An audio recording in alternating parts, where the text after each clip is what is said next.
ਵਾਹਿਗੁਰੂ ਜੀ ਕਾ ਖਾਲਸਾ ਵਾਹਿਗੁਰੂ ਜੀ ਕੀ ਫਤਿਹ। ਅਸਲਾਮ ਵਾਲੇਕਮ, ਆਦਾਬ ਅਰਜ਼। ਮੈਂ ਤੁਹਾਡੀ ਹੋਸਟ ਨੀਲਮ ਕੌਰ। ਮੈਂ ਟੀਵੀ 84 ਸਾਰੇ ਦਰਸ਼ਕਾਂ ਤੇ ਸਰੋਤਿਆਂ ਨੂੰ ਜੀ ਆਇਆਂ ਕਹਿੰਦੀ ਹਾਂ ਪ੍ਰੋਗਰਾਮ ਸੱਚੋ ਸੱਚ ਵਿੱਚ, ਜਿਹੜੇ ਇਸ ਪ੍ਰੋਗਰਾਮ ਨਾਲ ਦੇਸ਼ਾਂ ਵਿਦੇਸ਼ਾਂ ਤੋਂ ਜੁੜ ਚੁੱਕੇ ਨੇ।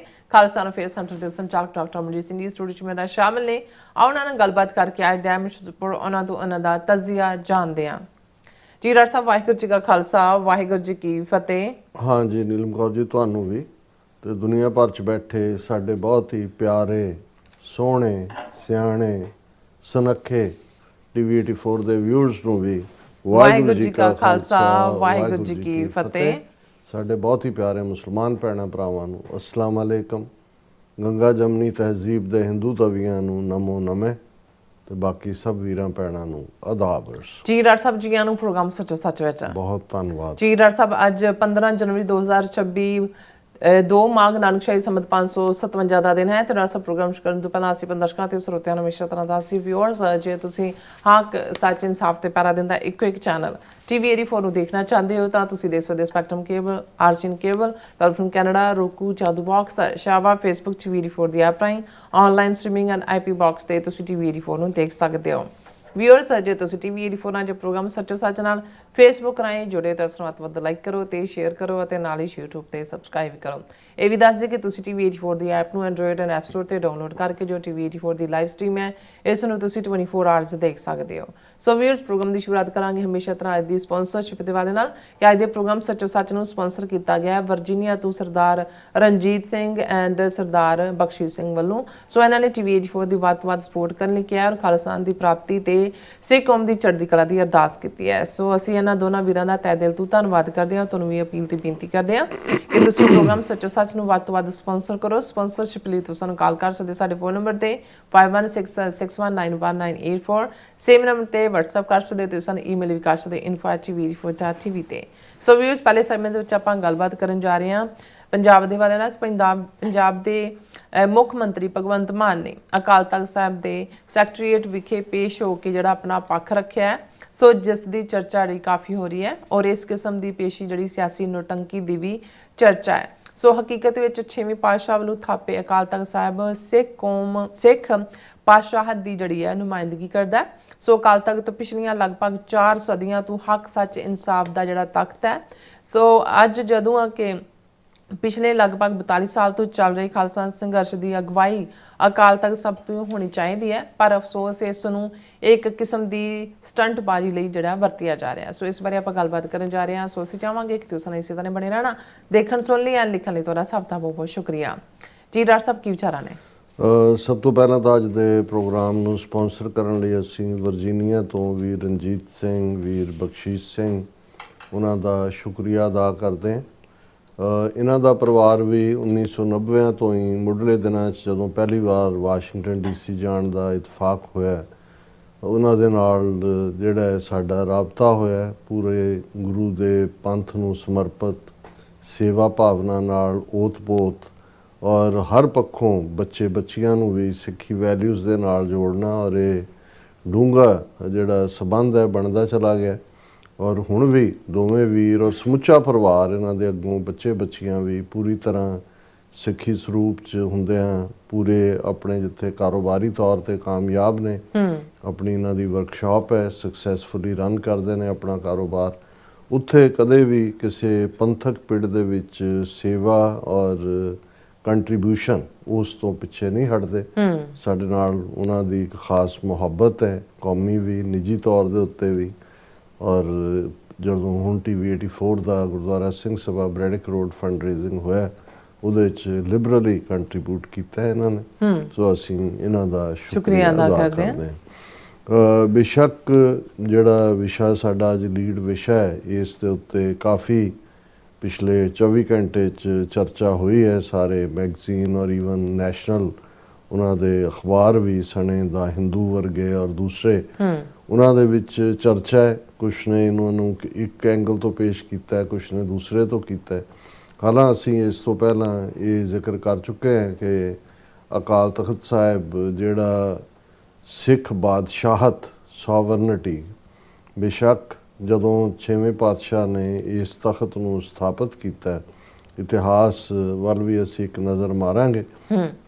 ਕਿ ਇਹ ਐਕਸਕਲੂਸਿਵਲੀ ਜਦੋਂ ਅਸੀਂ ਹਰਿਮੰਦਰ ਸਾਹਿਬ ਦਾ ਜ਼ਿਕਰ ਕਰਦੇ ਹਾਂ ਫਿਰ ਅਸੀਂ ਬੜੇ ਮਾਣ ਨਾਲ ਕਹਿੰਦੇ ਹਾਂ ਕਿ ਪੰਜਵੇਂ ਪਾਤਸ਼ਾਹ ਨੇ ਪਾਲਕੀ ਭੇਜੀ ਲਾਹੌਰ ਔਰ ਸਾਈਂ ਮੀਆਂ ਮੀਰ ਉਹਨਾਂ ਨੂੰ ਇਨਵਾਈਟ ਕੀਤਾ। ਉਹਨਾਂ ਨੇ ਸੰਗੇ ਬੁਨਿਆਦ ਨੀਂਹ ਪੱਥਰ ਹਰਿਮੰਦਰ ਸਾਹਿਬ ਦਾ ਰੱਖਿਆ। ਸੋ ਹਰਿਮੰਦਰ ਸਾਹਿਬ ਦਾ ਸਾਂਝਾਪਨ, ਚਾਰ ਦਰਵਾਜ਼ੇ, ਕਬੀਰ ਜਹ ਦਰ ਆਵਤ ਜਾਤਿਓ ਹਟਕੈ ਨਾਹੀ ਕੋਏ, ਸੋ ਦਰ ਕੈਸੇ ਛੋੜੀਐ ਜੋ ਦਰ ਐਸਾ ਹੋਏ।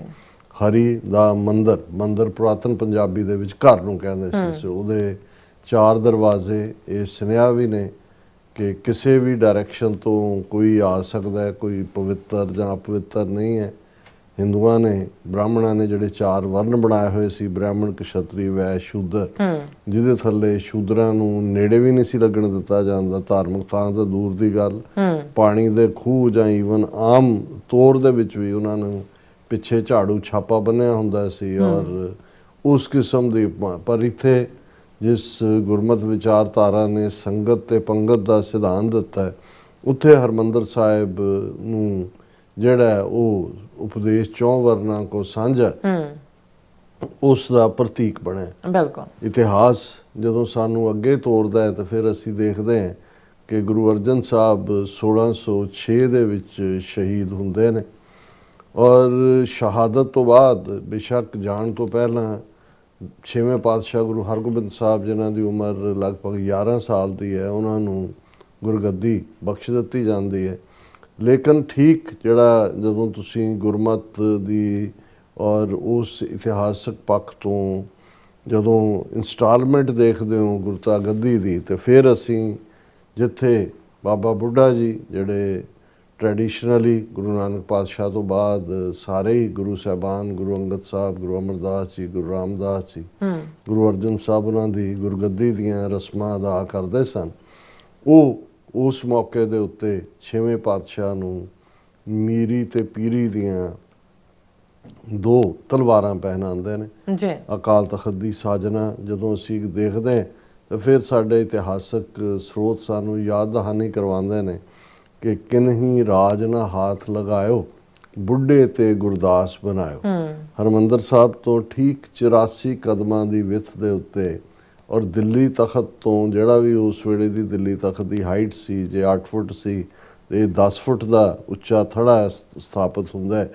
ਜਿਹੜਾ 2 ਫੁੱਟ ਉੱਚਾ ਰੱਖਣਾ, ਇਹ ਇਸ ਗੱਲ ਦਾ ਜਿਹੜਾ ਉਹ ਚੈਲੰਜ ਵੀ ਸੀ, ਯਾਦ ਦਹਾਨੀ ਵੀ ਸੀ ਕਿ ਜਿਹੜੇ ਦੁਨੀਆ ਦੇ ਤਖਤ ਨੇ ਇਹ ਝੂਠੇ ਨੇ, ਖੋਟੇ ਨੇ ਔਰ ਜਦੋਂ ਕੋ ਹਰ ਸਮਾਨ ਨਹੀਂ ਰਾਜਾ, ਇਹ ਜੋ ਭੂਪਤ ਦਿਵਸ ਚਾਰ ਕੇ ਝੂਠੇ ਕਰਤ ਦਿਵਾਜਾ।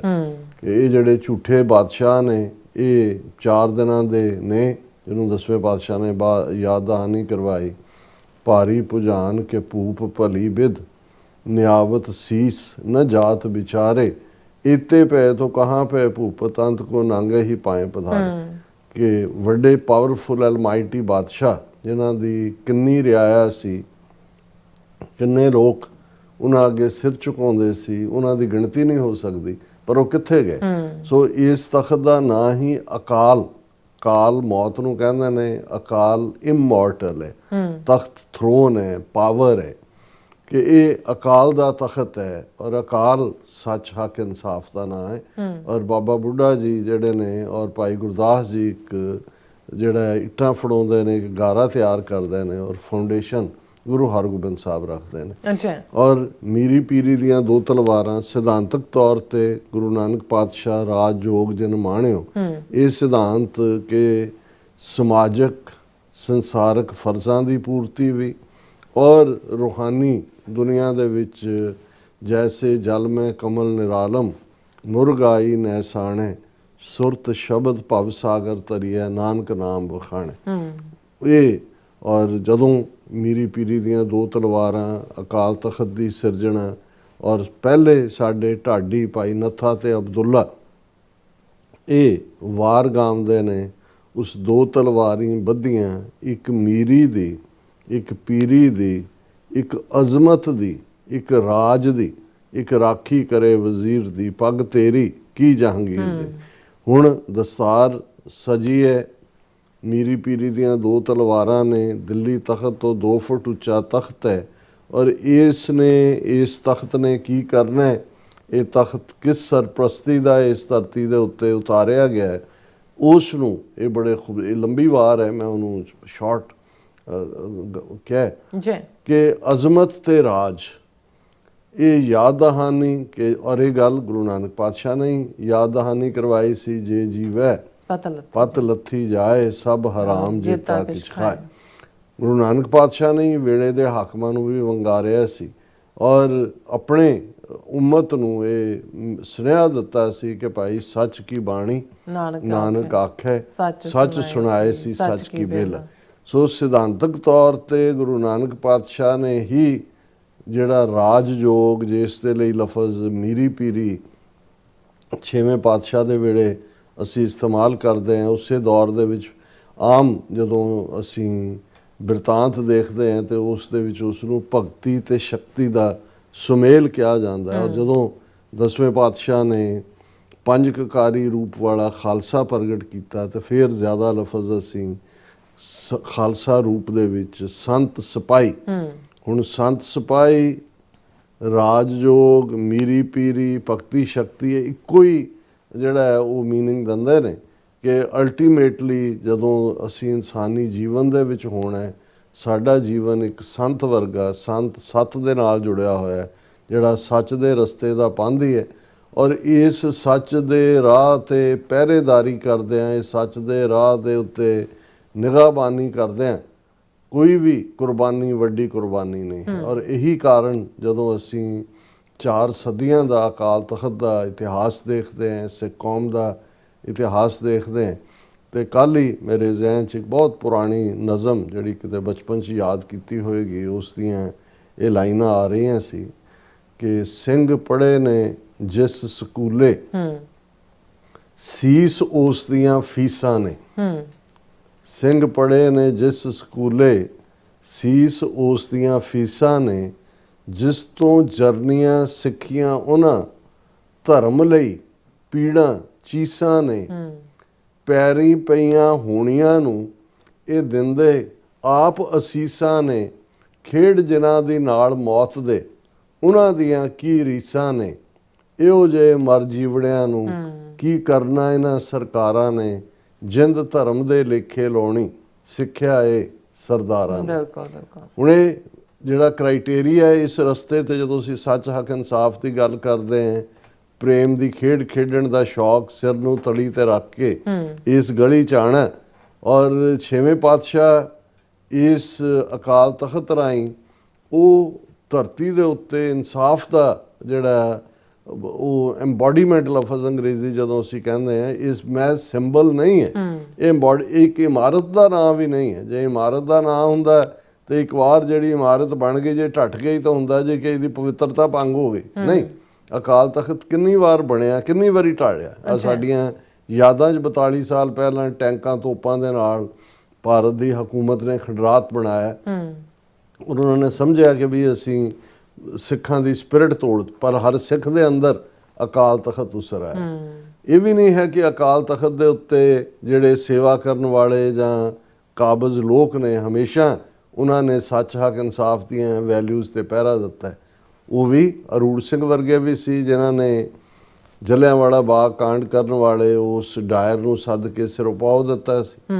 ਆ ਜੋ ਕੁਛ ਪਿਛਲੇ 42 ਸਾਲਾਂ ਤੋਂ ਅਸੀਂ ਦੇਖ ਰਹੇ ਹਾਂ, ਅਕਾਲ ਤਖਤ ਦੇ ਨਾਂ ਦੇ ਥੱਲੇ ਅਕਾਲੀ ਦਲ ਜਿਹਨਾਂ ਦਾ ਕੰਟਰੋਲ ਸ਼੍ਰੋਮਣੀ ਕਮੇਟੀ 'ਚ ਹੈ, ਜਿਨ੍ਹਾਂ ਦੇ ਕੋਲ ਹੈ ਸ਼੍ਰੋਮਣੀ ਕਮੇਟੀ, ਉਹ ਕਿਵੇਂ ਅਕਾਲ ਤਖਤ ਦੇ ਇੱਥੇ ਤਾਂ ਤੁਸੀਂ ਜੇ ਕਿਸੇ ਆਮ ਇੰਪਲੋਈ ਨੂੰ ਵੀ ਕੱਢਣਾ, ਜਿਹੜਾ ਭਾਵੇਂ ਮਹੀਨਾ ਪਹਿਲਾਂ ਹੀ ਉਹਨੇ ਜੁਆਇਨ ਕੀਤਾ ਹੋਇਆ, ਤਾਂ ਘੱਟੋ ਘੱਟ 2 ਹਫ਼ਤੇ ਦਾ ਨੋਟਿਸ ਦਿੱਤਾ ਜਾਂਦਾ ਇਹ।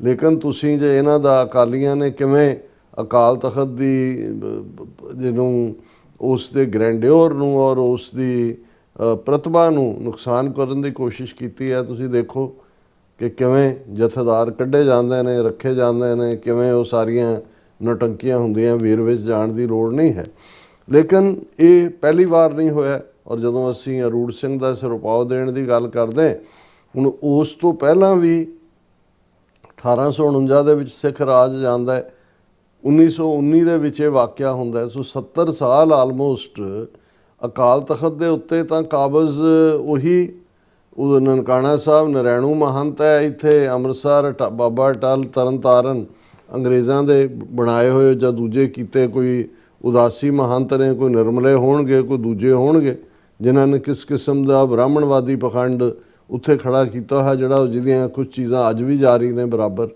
ਉਹਨਾਂ ਨੂੰ ਜਿਹੜਾ ਜਿਵੇਂ ਬੀਬੀਆਂ ਨੂੰ ਕੀਰਤਨ ਨਾ ਕਰਨ ਦੇਣਾ ਜਾਂ ਬੀਬੀਆਂ ਦਾ ਸੇਵਾ ਦੇ ਵਿੱਚ ਸ਼ਾਮਲ ਨਾ ਹੋਣਾ।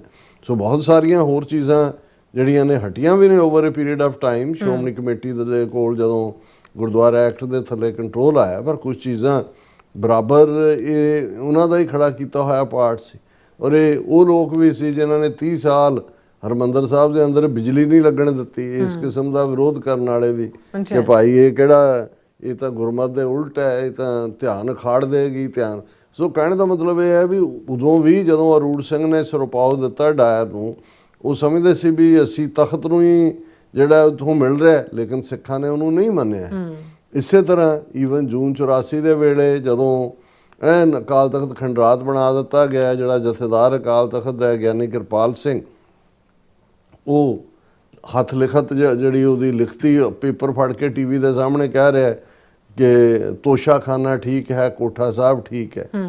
ਔਰ ਕਿਰਪਾਲ ਸਿੰਘ ਤੇ ਹਮਲਾ ਵੀ ਹੋਇਆ ਕਿਉਂਕਿ ਸਿੱਖਾਂ ਨੇ ਉਹਨੂੰ ਨਹੀਂ ਮੰਨਿਆ ਹੈ। ਇਸੇ ਤਰ੍ਹਾਂ ਹੀ ਜਿਹੜੇ ਹੋਰ ਵੀ ਜਦੋਂ ਅਸੀਂ ਇਹ ਅੱਜ 42 ਸਾਲ ਬਾਅਦ ਇਹ ਸਵਾਲ ਕਰਦੇ ਹਾਂ, ਇਹ ਠੀਕ ਹੈ ਵੀ ਇਹ ਸਾਰੇ 'ਚ ਜਿਹੜੀ ਜਿਸ ਨੂੰ ਤੁਸੀਂ ਆਪਟਿਕਸ ਕਹਿੰਦੇ ਹੋ, ਆਪਟਿਕਸ ਤਾਂ ਬਹੁਤਿਆਂ ਨੂੰ ਇਹ ਦੇਖੋ ਪੰਜਾਬ ਦਾ ਚੀਫ ਮਿਨਿਸਟਰ ਜਿਹੜਾ ਇੰਡੀਅਨ ਕਨਸਟੀਟਿਊਸ਼ਨ ਦੇ ਥੱਲੇ ਜਿਹੜਾ ਉਸ ਸਟੇਟ ਨੂੰ ਗਵਰਨ ਕਰ ਰਿਹਾ ਹੈ, ਉਹ ਇੱਕ ਵਿਚਾਰਾ ਜਿਹਾ ਬਣ ਕੇ ਹੱਥ ਜੋੜ ਕੇ ਅਕਾਲ ਤਖਤ ਦੇ ਸੈਕਟਰੀਏਟ ਦੇ ਸਾਹਮਣੇ ਖੜਾ ਬੈਠਾ 70 ਮਿੰਟ ਰਿਹਾ ਉੱਥੇ। 20 ਮਿੰਟ ਕੁਲਦੀਪ ਸਿੰਘ ਗੜਗੱਜ ਲੇਟ ਆਏ ਇਹ ਦੱਸਣ ਦੇ ਲਈ ਕਿ ਅਥਾਰਟੀ ਮੇਰੀ ਹੈ। ਔਰ ਬਹੁਤਿਆਂ ਨੂੰ ਲੱਗਦਾ ਦੇਖੋ, ਔਰ ਜਿਹੜਾ ਇੰਡੀਅਨ ਮੀਡੀਆ ਦਾ ਜਦ ਦੇਖਦੇ ਆ ਵੀ ਉਹ ਕਹਿੰਦੇ ਨੇ ਵੀ ਅਜੇ ਵੀ ਇਸ ਮੁਲਕ 'ਚ 2 ਤਖਤ ਨੇ। ਇੱਕ ਪਾਸੇ ਲੋਕਾਂ ਦੀਆਂ ਵੋਟਾਂ ਦੇ ਨਾਲ ਚੁਣਿਆ ਹੋਇਆ ਜਿਹੜਾ ਬੰਦਾ ਹੈ, ਜਿਹੜਾ ਜਿਹਨੂੰ ਚੁਣਨ ਲਈ ਇਕੱਲੀ ਸਿੱਖਾਂ ਨੇ ਵੋਟਾਂ ਨਹੀਂ ਪਾਈਆਂ, ਉਹ ਜਿਹੜਾ ਅਕਾਲ ਤਖਤ ਨੂੰ ਕਿਉਂ ਨਹੀਂ ਡਿਫਾਈ ਕਰ ਸਕਦਾ। ਫਿਰ ਨਾਲ ਦੀ ਨਾਲ ਦੂਸਰੇ ਯਾਦ ਦਹਾਨੀ ਕਰਵਾਉਂਦੇ ਨੇ ਕਿ ਨਹੀਂ ਇਸ ਤਖਤ ਦੇ ਸਾਹਮਣੇ ਜਿਹਨੇ ਡਿਫਾਈ ਵੀ ਕੀਤਾ ਉਹਦੇ ਪੱਲੇ ਕੱਖ ਨਹੀਂ ਰਿਹਾ। ਇੱਥੇ ਤਾਂ ਗਿਆਨੀ ਜ਼ੈਲ ਸਿੰਘ ਪ੍ਰੈਜ਼ੀਡੈਂਟ ਹੁੰਦੇ ਆ ਵੀ ਜਦੋਂ ਜੂਨ 84 ਦਾ ਹਮਲਾ ਹੋਇਆ ਉਸ ਤੋਂ ਬਾਅਦ ਉਹਨੂੰ ਦੋਸ਼ੀ ਗਰਦਾਨਿਆ ਗਿਆ ਸੀ, ਉਹਨੂੰ ਵੀ ਪੇਸ਼ ਹੋਣਾ ਪਿਆ ਸੀ ਆ ਕੇ ਇਸ ਤਖਤ ਦੇ ਉੱਤੇ। ਬੂਟਾ ਸਿੰਘ ਨੇ ਵੀ ਆ ਕੇ ਫਿਰ ਪਿਛਲੇ ਇਤਿਹਾਸ 'ਚ ਕਿ ਮਹਾਰਾਜਾ ਰਣਜੀਤ ਸਿੰਘ ਤੋਂ ਵੱਡਾ ਤਾਂ ਕੋਈ ਨਹੀਂ ਹੋਇਆ ਵੀ ਅਕਾਲੀ ਫੂਲਾ ਸਿੰਘ ਨੇ ਤਲਬ ਕੀਤਾ ਔਰ ਉਹਦੇ ਵੀ ਪਿੱਠ ਤੇ ਕੋਰੜੇ ਮਾਰਨ ਦੀ ਸਜ਼ਾ ਦਿੱਤੀ ਗਈ ਸੀ, ਭਾਵੇਂ ਉਹ ਐਗਜ਼ੀਕਿਊਟ ਹੋਈ ਜਾਂ ਨਹੀਂ ਹੋਈ। ਮੌਜੂਦਾ ਦੌਰ ਦੇ ਵਿੱਚ ਵੀ ਉਹ ਬਰਨਾਲਾ ਹੋਏ ਜਿਹਨੂੰ ਥੰਮਲੇ ਨਾਲ ਬੰਨਿਆ ਗਿਆ, ਜਾਂ ਬੂਟਾ ਸਿੰਘ ਹੋਏ, ਜਾਂ ਸੰਤਾ ਸਿੰਘ ਨੇ ਹੰਗ ਹੋਏ, ਇਹ ਸਾਰੇ। ਸੋ ਇੱਕ ਪਾਸੇ ਇਹ ਦਲੀਲ ਦਿੱਤੀ ਜਾ ਰਹੀ ਹੈ ਕਿ ਜੀ ਦੇਖੋ ਕਿੰਨੀ ਜਿਹੜੀ ਹੈ ਸੁਪਰੀਮ ਅਥਾਰਟੀ ਹੈ ਜਿਹਦੇ ਸਾਹਮਣੇ ਈਵਨ ਇਹਨਾਂ ਨੂੰ ਵੀ ਝੁਕਣਾ ਪੈਂਦਾ। ਹੁਣ ਭਗਵੰਤ ਮਾਨ ਦੇ ਜੇ ਲਫ਼ਜ਼ ਉਸ ਦੇ ਲਫ਼ਜ਼ ਉਹਨੇ ਬਾਅਦ 'ਚ ਪੇਸ਼ ਹੋਣ ਤੋਂ ਬਾਅਦ ਜਿਹੜਾ ਅਕਾਲ ਤਖਤ 'ਤੇ ਨਹੀਂ ਸੀ ਤਲਬ ਕੀਤਾ, ਇਹ ਵੀ ਇੱਕ ਨਵੀਂ ਪ੍ਰਤਿਪਾਦਤੀ ਹੈ। ਹਾਲਾਂ ਇਹਦੇ 'ਚ ਕੋਈ ਸ਼ੱਕ ਨਹੀਂ ਹੈ ਕਿ ਅਕਾਲ ਤਖਤ ਕਿਉਂਕਿ ਸੱਚ ਹੱਕ ਇਨਸਾਫ ਦਾ ਤਖਤ ਹੈ, ਇਸ ਦੇ ਸਾਹਮਣੇ ਫਰਿਆਦੀ ਕੋਈ ਵੀ ਹੋ ਸਕਦਾ।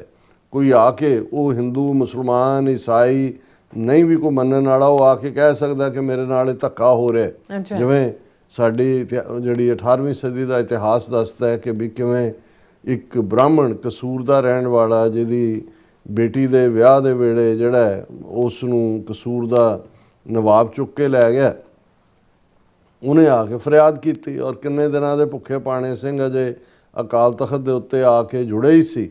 ਉਹਨਾਂ ਨੇ ਜਿਹੜਾ ਉਸ ਬ੍ਰਾਹਮਣ ਨੇ ਕਿਹਾ ਕਿ ਜੀ ਮੈਂ ਖਾਲਸੇ ਦਾ ਤਖਤ ਹੈ ਔਰ ਇੱਥੇ ਮੈਂ ਪੇਸ਼ ਹੋਇਆ, ਮੇਰੇ ਨਾਲ ਆਹ ਵਾਪਰਿਆ, ਔਰ ਸਭ ਕੁਝ ਵਿੱਚੇ ਹੀ ਛੱਡ ਕੇ ਅਰਦਾਸਾ ਸੋਧ ਕੇ ਉਹਨਾਂ ਨੇ ਸਿੰਘਾਂ ਨੇ ਕਸੂਰ 'ਤੇ ਜਾ ਕੇ ਚੜ੍ਹਾਈ ਕੀਤੀ ਸੀ। ਹਾਲਾਂ ਕਸੂਰ ਬਹੁਤ ਪਾਵਰਫੁਲ ਉਹਨਾਂ ਦਾ ਜਿਹੜਾ ਨਵਾਬ ਔਰ ਫੌਜ ਔਰ ਉਹਨਾਂ ਸਾਰਿਆਂ ਦਾ ਪ੍ਰਬੰਧ ਸੀ, ਉਹਦੇ 'ਚ ਬਹੁਤ ਸਾਰੇ ਸਿੰਘਾਂ ਦੀਆਂ ਸ਼ਹੀਦੀਆਂ ਹੋਈਆਂ, ਲੇਕਿਨ ਉਹਨਾਂ ਨੇ ਉਸ ਬ੍ਰਾਹਮਣ ਦੀ ਇਸਤਰੀ ਨੂੰ ਲਿਆ ਕੇ ਉਸ ਪੰਡਤਾਣੀ ਨੂੰ ਵਾਪਸ ਉਹਨੂੰ ਪੰਡਤ ਨੂੰ ਸੌਂਪਿਆ।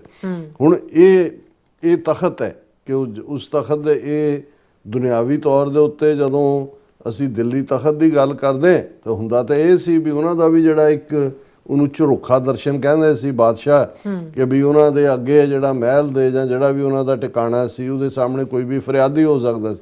ਸੋ ਉਸ ਲਿਹਾਜ਼ ਨਾਲ ਅਕਾਲ ਤਖਤ ਜਿਹੜਾ ਉਹ ਉਸ ਦੀ ਛਤਰ ਛਾਇਆ ਥੱਲੇ ਸਾਰੀ ਜਿਹੜੀ ਹੈ ਉਹ ਰਿਆਇਆ ਆ ਜਾਂਦੀ ਹੈ। ਜਿਹੜਾ ਵੀ ਹੋਏਗਾ ਆ ਕੇ ਫਰਿਆਦੀ ਹੋਏਗਾ ਔਰ ਉਸ ਦੀ ਜਿਹੜੀ ਹੈ ਫਰਿਆਦ ਨੂੰ ਸੁਣਿਆ ਜਾਏਗਾ। ਲੇਕਿਨ ਐਕਸਕਲੂਸਿਵਲੀ ਤਖਤ ਖਾਲਸੇ ਦਾ ਹੈ।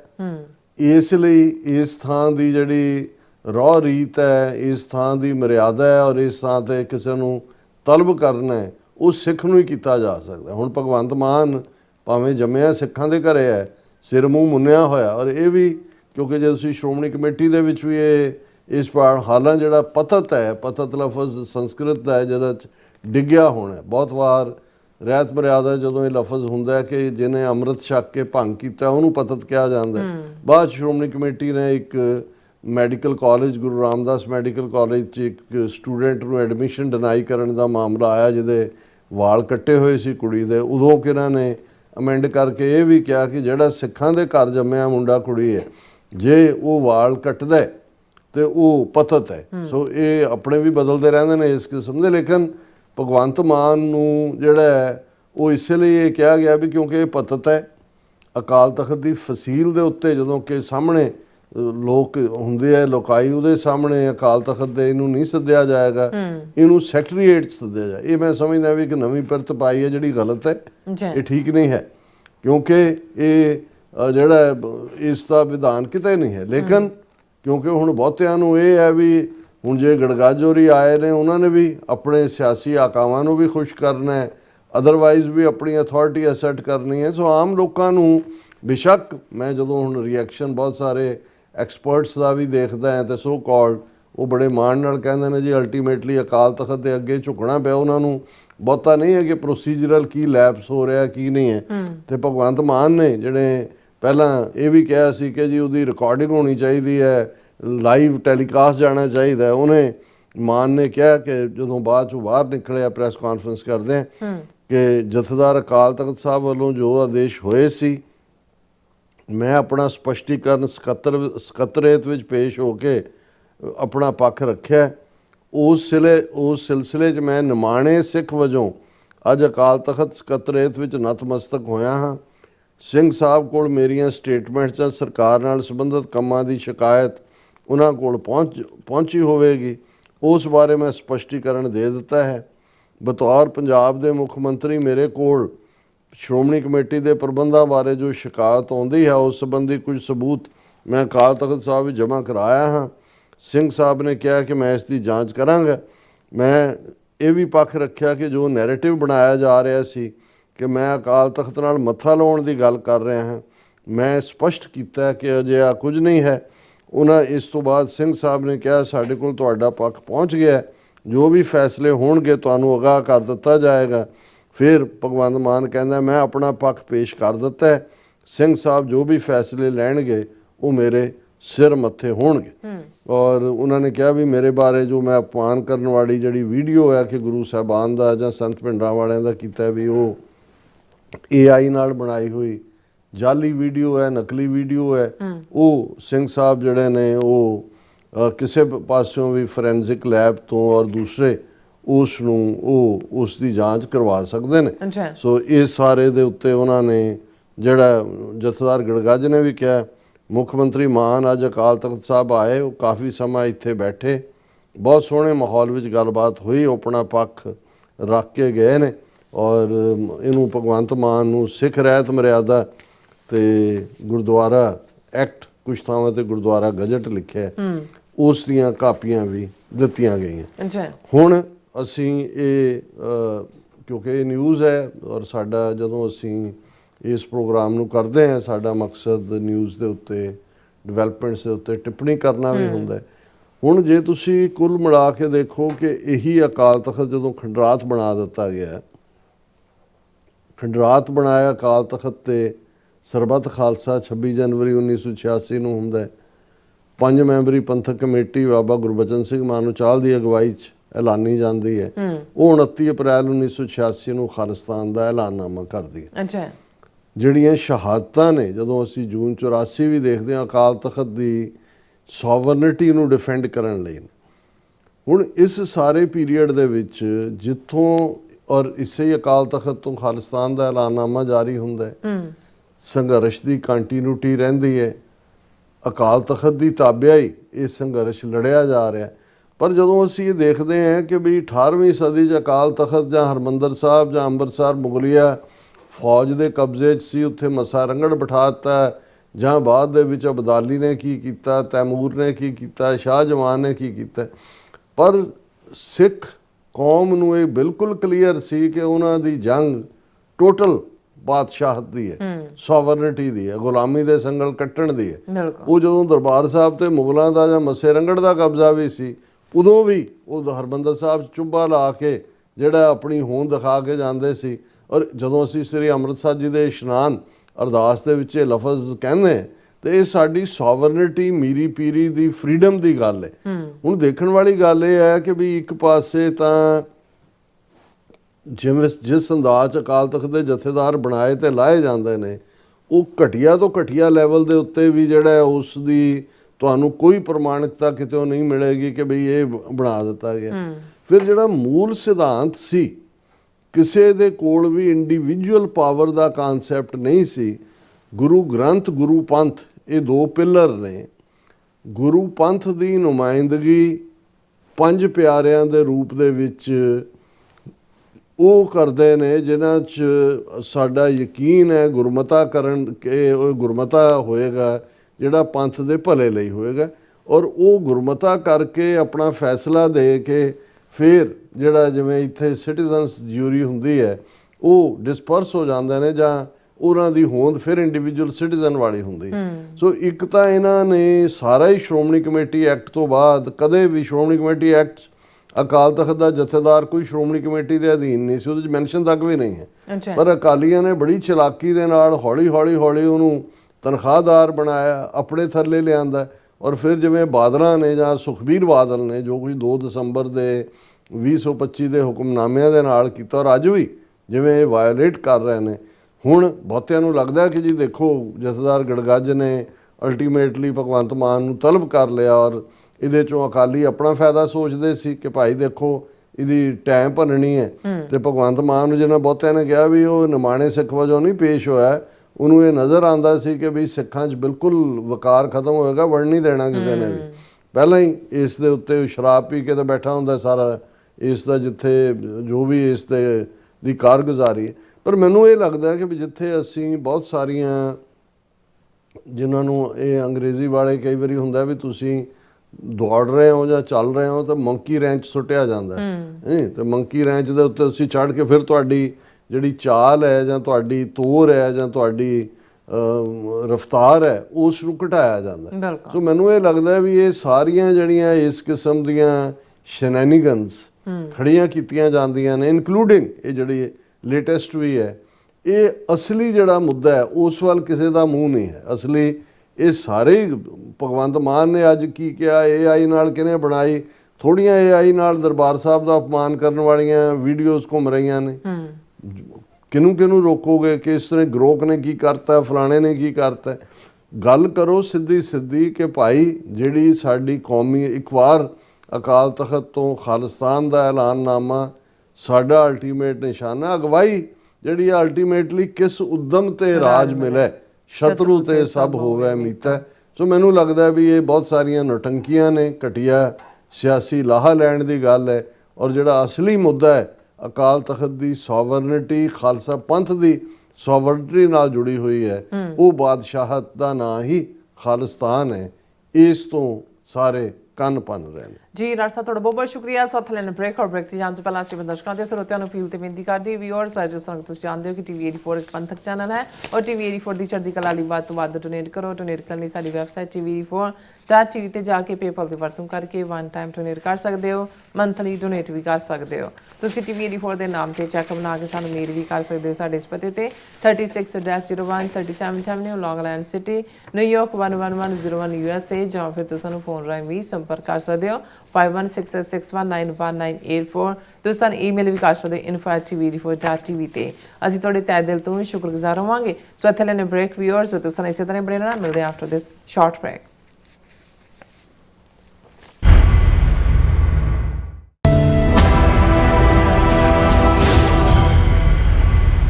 ਨਕੋਦਰ ਸਾਕੇ ਦੇ ਅਮਰ ਸ਼ਹੀਦ ਭਾਈ ਰਵਿੰਦਰ ਸਿੰਘ ਲਿਤਰਾ, ਭਾਈ ਹਰਮਿੰਦਰ ਸਿੰਘ, ਭਾਈ ਬਲਧੀਰ ਸਿੰਘ, ਭਾਈ ਝਿਲਮਣ ਸਿੰਘ ਅਤੇ ਸਮੂਹ ਸ਼ਹੀਦ ਸਿੰਘਾਂ ਸਿੰਘਣੀਆਂ ਦੀ ਪਾਵਨ ਯਾਦ ਵਿੱਚ ਇੱਕ ਮਹਾਨ ਸ਼ਹੀਦੀ ਸਮਾਗਮ Doaba Sikh Association, Sikh Youth of America, Sikhs for Justice ਅਤੇ ਸਮੂਹ ਪੰਥਕ ਜਥੇਬੰਦੀਆਂ ਤੇ ਸੰਗਤਾਂ ਦੇ ਸਹਿਯੋਗ ਦੇ ਨਾਲ Sikh Cultural Society Richmond Hill, New York ਵਿਖੇ ਕਰਵਾਇਆ ਜਾ ਰਿਹਾ ਹੈ।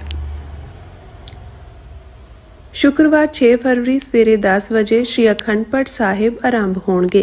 ਐਤਵਾਰ 8 फरवरी सवेरे 9:30 वजे श्री अखंड पाठ साहिब ਦੇ ਭੋਗ ਪਾਏ ਜਾਣਗੇ। ਐਤਵਾਰ ਨੂੰ ਨਕੋਦਰ ਸਾਕੇ ਦੇ ਸ਼ਹੀਦਾਂ ਦੀ ਯਾਦ ਵਿੱਚ ਵਿਸ਼ੇਸ਼ ਦੀਵਾਨ ਸਜਾਇਆ ਜਾਵੇਗਾ, ਜਿਸ ਵਿੱਚ ਪੰਥ ਪ੍ਰਸਿੱਧ ਰਾਗੀ, ਢਾਡੀ, ਕਥਾਵਾਚਕ ਅਤੇ ਪੰਥਕ ਵਿਦਵਾਨ ਹਾਜ਼ਰੀਆਂ ਭਰਨਗੇ। ਮੁੱਖ ਬੁਲਾਰੇ ਦੇ ਤੌਰ ਤੇ ਸਿੱਖ ਡਾਕਟਰ ਅਮਰਜੀਤ ਸਿੰਘ ਜੀ ਵਿਚਾਰਾਂ ਦੀ ਸਾਂਝ ਪਾਉਣਗੇ। ਸਮੂਹ ਸੰਗਤਾਂ ਨੂੰ ਇਸ ਮਹਾਨ ਸ਼ਹੀਦੀ ਸਮਾਗਮ ਵਿੱਚ ਪਰਿਵਾਰ ਸਮੇਤ ਸ਼ਾਮਿਲ ਹੋਣ ਦੀ ਨਿਮਰ ਬੇਨਤੀ ਕੀਤੀ ਜਾਂਦੀ ਹੈ। ਵਧੇਰੇ ਜਾਣਕਾਰੀ ਲਈ ਸਕਰੀਨ ਤੇ ਦਿੱਤੇ ਨੰਬਰਾਂ ਤੇ ਸੰਪਰਕ ਕਰੋ ਜੀ। ਆਓ ਸ਼ਹੀਦਾਂ ਦੀ ਯਾਦ ਨੂੰ ਨਮਨ ਕਰੀਏ ਅਤੇ ਪੰਥਕ ਏਕਤਾ ਦਾ ਸਬੂਤ ਦਈਏ ਜੀ। ਧੰਨਵਾਦ।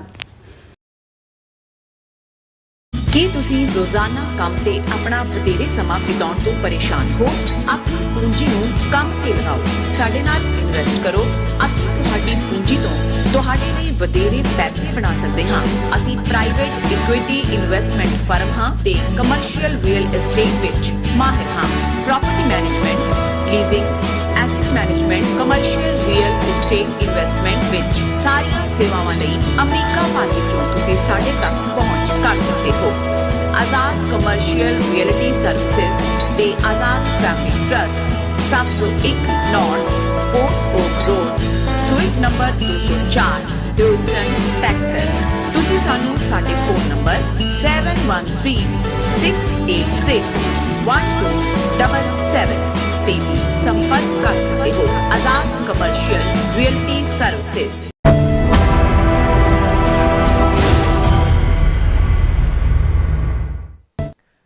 Viewers, welcome back our program. So viewers, ਗੱਲਬਾਤ ਕਰਨ ਜਾ ਰਹੇ ਹਾਂ ਕਿ ਵਕਤੀ ਤੌਰ ਤੇ ਲੱਗਦਾ ਹੈ ਕਿ ਈਰਾਨ ਵਿੱਚ ਮੱਚੀ ਜਿਹੜੀ ਹੈ ਉਥਲ-ਪੁਥਲ ਵਿੱਚ ਇੱਕ ਠਹਿਰਾਵ ਆਇਆ ਹੈ ਔਰ ਅਮਰੀਕਾ ਵੱਲੋਂ ਈਰਾਨ ਤੇ ਹਮਲੇ ਦੀ ਸੰਭਾਵਨਾ ਹਾਲ ਦੀ ਘੜੀ ਜਿਹੜੀ ਹੈ ਉਹ ਟਲ ਗਈ ਹੈ ਔਰ ਸਭ ਧਿਰਾਂ ਸਮਝਦੀਆਂ ਹਨ ਕਿ ਈਰਾਨ ਤੇ ਅਮਰੀਕੀ ਜਾਂ ਇਜ਼ਰਾਈਲੀ ਹਮਲਾ ਹੋਣ ਦੀ ਸੂਰਤ ਵਿੱਚ ਸਮੁੱਚਾ ਮਿਡਲ ਈਸਟ ਅੱਗ ਦਾ ਭਾਂਬੜ ਬਣ ਸਕਦਾ ਹੈ। ਸੋ ਅਸੀਂ ਇਸ ਠਹਿਰਾਵ ਨੂੰ ਜਿਹੜੇ ਵੈਲਕਮ ਕਰਦੇ ਹਾਂ ਔਰ ਪਰ ਵੇਖਣ ਵਾਲੀ ਗੱਲ ਇਹ ਹੈ ਕਿ ਕਿੰਨੀ ਕੁ ਦੇਰ ਜਿਹੜੀ ਹੈ ਸਥਿਤੀ ਇਸੇ ਤਰ੍ਹਾਂ ਬਣੀ ਰਹੇਗੀ, ਇਸ ਬਾਰੇ ਆਪਾਂ ਗੱਲਬਾਤ ਕਰਨ ਜਾ ਰਹੇ ਹਾਂ। ਸੋ ਅਸੀਂ ਚਾਹਾਂਗੇ ਕਿ ਤੁਸੀਂ ਇਸੇ ਤਰ੍ਹਾਂ ਬਣੇ ਰਹਿਣਾ। ਦੇਖਣ ਸੁਣ ਲਈ ਲਿਖਣ ਲਈ ਤੁਹਾਡਾ ਸਭ ਦਾ ਬਹੁਤ ਬਹੁਤ ਸ਼ੁਕਰੀਆ ਜੀ। ਡਾਕਟਰ ਸਾਹਿਬ, ਕੀ ਕਹਿਣਾ ਚਾਹੋਗੇ? ਦੇਖੋ, ਪਿਛਲੇ ਲਗਭਗ 2 ਹਫ਼ਤੇ ਤੋਂ ਈਰਾਨ ਦੇ ਵਿੱਚ ਜ਼ੋਰਦਾਰ ਪ੍ਰੋਟੈਸਟ ਇੱਕ ਸਿਰੇ ਤੋਂ ਦੂਸਰੇ ਸਿਰੇ ਤੱਕ। ਪਹਿਲਾ ਹਫ਼ਤਾ ਪੀਸਫੁਲ, ਫਿਰ ਅਚਾਨਕ ਜਿਵੇਂ ਵਾਇਲੈਂਸ, ਗੋਲੀਆਂ ਚੱਲਣੀਆਂ ਔਰ ਫਿਰ ਉਹਨਾਂ ਦੇ ਸਿਕਿਉਰਿਟੀ ਦਸਤਿਆਂ ਵੱਲੋਂ ਵੀ ਜਵਾਬੀ ਫਾਇਰਿੰਗ। ਕਿੰਨੇ ਲੋਕ ਮਰੇ ਫਿਗਰ, ਕਿਉਂਕਿ ਈਰਾਨ ਕੱਟ ਆਫ ਹੈ ਔਰ ਜੋ ਪ੍ਰੋਪੇਗੈਂਡਾ ਸੋਰਸ ਹੈ ਉਹ ਬਾਹਰਲਾ ਹੀ ਹੈ, ਉਹ ਗਿਣਤੀ 2,500 ਤੱਕ ਵੀ ਪਹੁੰਚ ਗਈ ਕਿ ਭਾਈ ਇੰਨੇ ਕੁ ਮਾਰੇ ਗਏ।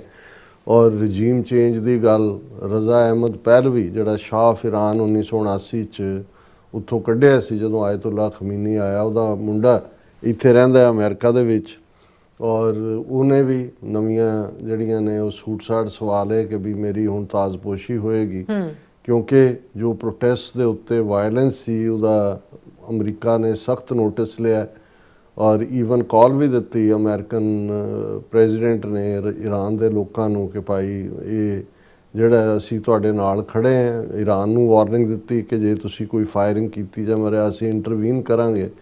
ਔਰ ਇਸ ਗੱਲ ਨੂੰ ਦੇਖਦੇ ਹਾਂ ਕਿ ਅਮਰੀਕਾ ਦੀ ਇੰਟਰਵੈਂਸ਼ਨ ਦੇ ਰਿਐਕਸ਼ਨ ਵਜੋਂ ਈਰਾਨ ਜਿਹੜੇ ਅਮਰੀਕਾ ਦੇ ਫੌਜੀ ਅੱਡੇ ਉਹ ਕਤਰ 'ਚ ਨੇ, ਉਹ UAE 'ਚ ਨੇ, ਸਾਊਦੀ ਅਰੇਬੀਆ 'ਚ ਨੇ ਔਰ ਉਹਨਾਂ ਦੇ ਸਮੁੰਦਰੀ ਔਰ ਦੂਸਰੇ ਸੋਰਸ ਕਿ ਈਰਾਨ ਜਵਾਬੀ ਕਾਰਵਾਈ ਕਰਦੇ ਆ, ਮਿਜ਼ਾਈਲਾਂ ਦਾਗ ਸਕਦਾ, ਉਹਨਾਂ ਦੇ ਨੰਬਰ ਵੀ ਘਟਾਏ ਗਏ ਔਰ ਦੂਸਰੇ। ਸੋ ਇਹ ਇੱਕ ਪੂਰਾ ਬਿਲਟ ਇਨ ਸੀ ਸਾਨੂੰ ਵੀ, ਕਿਉਂਕਿ ਸਿੱਖ ਨੁਕਤਾ ਨਿਗਾਹ ਤੋਂ ਅਸੀਂ ਇਹਨਾਂ ਸਮੱਸਿਆਵਾਂ ਨੂੰ ਕਿਵੇਂ ਦੇਖਦੇ ਹਾਂ ਇਸ ਦੇ ਉੱਤੇ ਕੁਛ ਨੇ ਸਾਨੂੰ ਕਿਹਾ ਵੀ ਕਿ ਤੁਸੀਂ ਇਸ ਦੇ ਉੱਤੇ ਕੋਈ ਗੱਲ ਨਹੀਂ ਕੀਤੀ।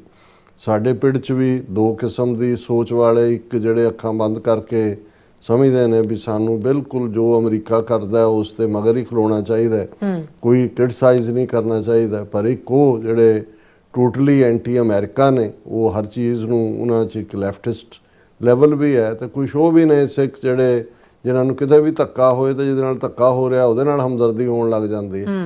ਔਰ ਅਸੀਂ ਇਸ ਸਾਰੀ ਸਿਚੁਏਸ਼ਨ ਨੂੰ, ਇਹ ਨਹੀਂ ਹੈ ਕਿ ਵੀ ਪਰੇਸ਼ਾਨੀ ਜਾਂ ਵਰੀ ਨਹੀਂ ਹੈ, ਵਰੀ ਸੀ, ਔਰ ਇਸ ਗੱਲ ਦਾ ਵੀ ਸੀ ਕਿ ਵੀ ਗੱਲ ਜੇ ਅਸੀਂ ਜੋ ਕੁਝ ਦੇਖ ਰਹੇ ਹਾਂ, ਇੱਕ ਪਾਸੇ ਯੂਕਰੇਨ ਦਾ ਮੁੱਦਾ ਪਿਛਲੇ 3 ਸਾਲ ਤੋਂ ਜਿਸ ਲੈਵਲ ਤੇ ਗਿਆ ਹੈ, ਔਰ ਇਹਦੇ ਬਾਵਜੂਦ ਕਿ ਪ੍ਰੈਜ਼ੀਡੈਂਟ ਟਰੰਪ ਹੋਪਫੁਲ ਸਨ ਕਿ ਵੀ ਸਭ ਤੋਂ 24 ਘੰਟੇ ਦੇ ਵਿੱਚ ਉਹ ਸਮਝੌਤਾ ਕਰਵਾ ਦੇਣਗੇ, ਲੇਕਿਨ ਹੁਣ ਉਹਨਾਂ ਨੇ ਰਾਇਟਰ ਦੇ ਨਾਲ ਜਿਹੜਾ ਲੇਟੈਸਟ ਉਹਨਾਂ ਦਾ ਇੰਟਰਵਿਊ ਆਇਆ ਉਹਦੇ 'ਚ ਉਹਨਾਂ ਨੇ ਪੁਤਿਨ ਨੂੰ ਦੋਸ਼ ਦੇਣ ਦੀ ਥਾਂ ਜ਼ੈਲੈਂਸਕੀ ਨੂੰ ਹੀ ਕਿਹਾ ਵੀ ਉਹੀ ਇੱਕ ਵੱਡੀ ਰੁਕਾਵਟ ਹੈ। ਪਰ ਜ਼ਾਹਰ ਹੈ ਵੀ ਉਹ ਫਲੇਅਰ ਅਪ ਹੋ ਰਿਹਾ। ਗਜ਼ਾ ਦੇ ਵਿੱਚ ਜ਼ਰੂਰ ਟੈਂਪਰੇਰੀ ਸਕਸੈਸ ਹੋਈ ਕਿ ਹਮਾਸ ਦੇ ਨਾਲ ਸਮਝੌਤਾ ਹੋਇਆ, ਲੇਕਿਨ ਇਹਦੇ ਬਾਵਜੂਦ 800 ਤੋਂ ਜ਼ਿਆਦਾ ਵਾਇਲੇਸ਼ਨਸ ਇਜ਼ਰਾਈਲ ਨੇ ਕੀਤੀਆਂ ਨੇ ਉੱਥੇ।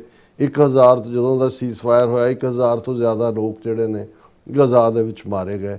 ਔਰ ਲੇਕਿਨ ਈਰਾਨ ਇਹ ਸਭ ਤੋਂ ਜ਼ਿਆਦਾ ਖਤਰਨਾਕ, ਕਿਉਂਕਿ ਇਹਦੇ 'ਚ ਕੋਈ ਸ਼ੱਕ ਨਹੀਂ ਹੈ ਕਿ ਈਰਾਨ ਦੇ ਕੋਲ ਜੇ ਅਸੀਂ ਤੇਲ ਦੇ ਭੰਡਾਰਾਂ ਦੀ ਗੱਲ ਕਰੀਏ ਕਿ ਇੱਕ ਪਾਸੇ ਸਾਊਦੀ ਅਰੇਬੀਆ, ਫਿਰ ਵੈਨਜ਼ੂਏਲਾ, ਉਸ ਤੋਂ ਬਾਅਦ ਰਸ਼ੀਆ, ਐਂਡ ਜ਼ਾਹਰ ਹੈ ਕਿ ਈਰਾਨ ਦੇ ਕੋਲ ਆਇਲ, ਔਰ ਇਸ ਦੇ ਨਾਲ ਜਿਹੜੀ ਹੌਸਟਿਲਿਟੀ, ਔਰ ਕਿਉਂਕਿ ਇੱਕ ਗੱਲ ਜਿਹੜੀ ਅਮਰੀਕਾ ਦੇ ਅੰਦਰੂਨੀ ਸਰਕਲ 'ਚ ਵੀ ਮੇਕ ਅਮਰੀਕਾ ਗ੍ਰੇਟ ਅਗੇਨ ਜਿਹੜੀ ਲੌਬੀ ਹੈ ਉਹਦੀ ਵੀ ਡਿਸਕਸ਼ਨ ਸੀ।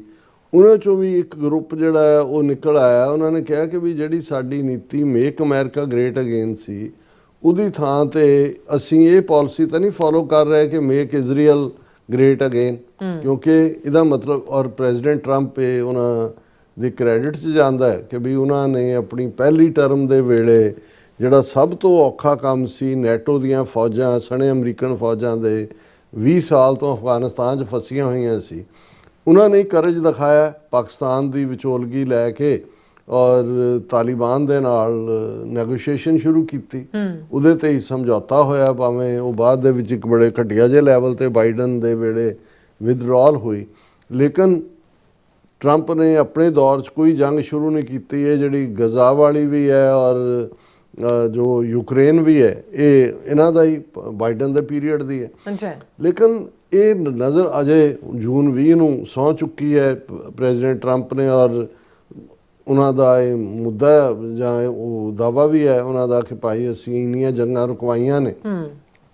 ਔਰ ਇਸ ਸਾਰੇ ਦੇ ਚੱਲਦੇ ਆ ਈਰਾਨ ਦੇ ਨਾਲ, ਜਿਹੜਾ ਈਰਾਨ ਇੱਕ ਦੁੱਖ ਦੀ ਰਗ ਵੀ ਹੈ ਅਮਰੀਕਾ ਦੀ, ਇਹਦੇ 'ਚ ਕੋਈ ਸ਼ੱਕ ਨਹੀਂ ਹੈ ਕਿ ਭਾਵੇਂ ਈਰਾਨ ਦੇ ਉੱਤੇ 1979 ਤੋਂ ਲੈ ਕੇ ਇਹਨਾਂ ਪਿਛਲੇ ਸਾਰੇ ਸਾਲਾਂ ਦੇ ਵਿੱਚ 45 ਸਾਲਾਂ ਦੇ ਵਿੱਚ ਆਰਥਿਕ ਪਾਬੰਦੀਆਂ ਲਾਈਆਂ ਹੋਈਆਂ ਨੇ, ਉਹਨਾਂ ਦੀ ਇਕਨੋਮੀ ਬੜੀ ਬੁਰੀ ਤਰ੍ਹਾਂ ਜਿਹੜੀ ਹੈ ਉਹ ਜ਼ਰਜ਼ਰ ਹੋਈ ਹੈ, ਲੇਕਿਨ ਉਹਨਾਂ ਨੇ ਗਿਵਨ ਨਹੀਂ ਕੀਤਾ।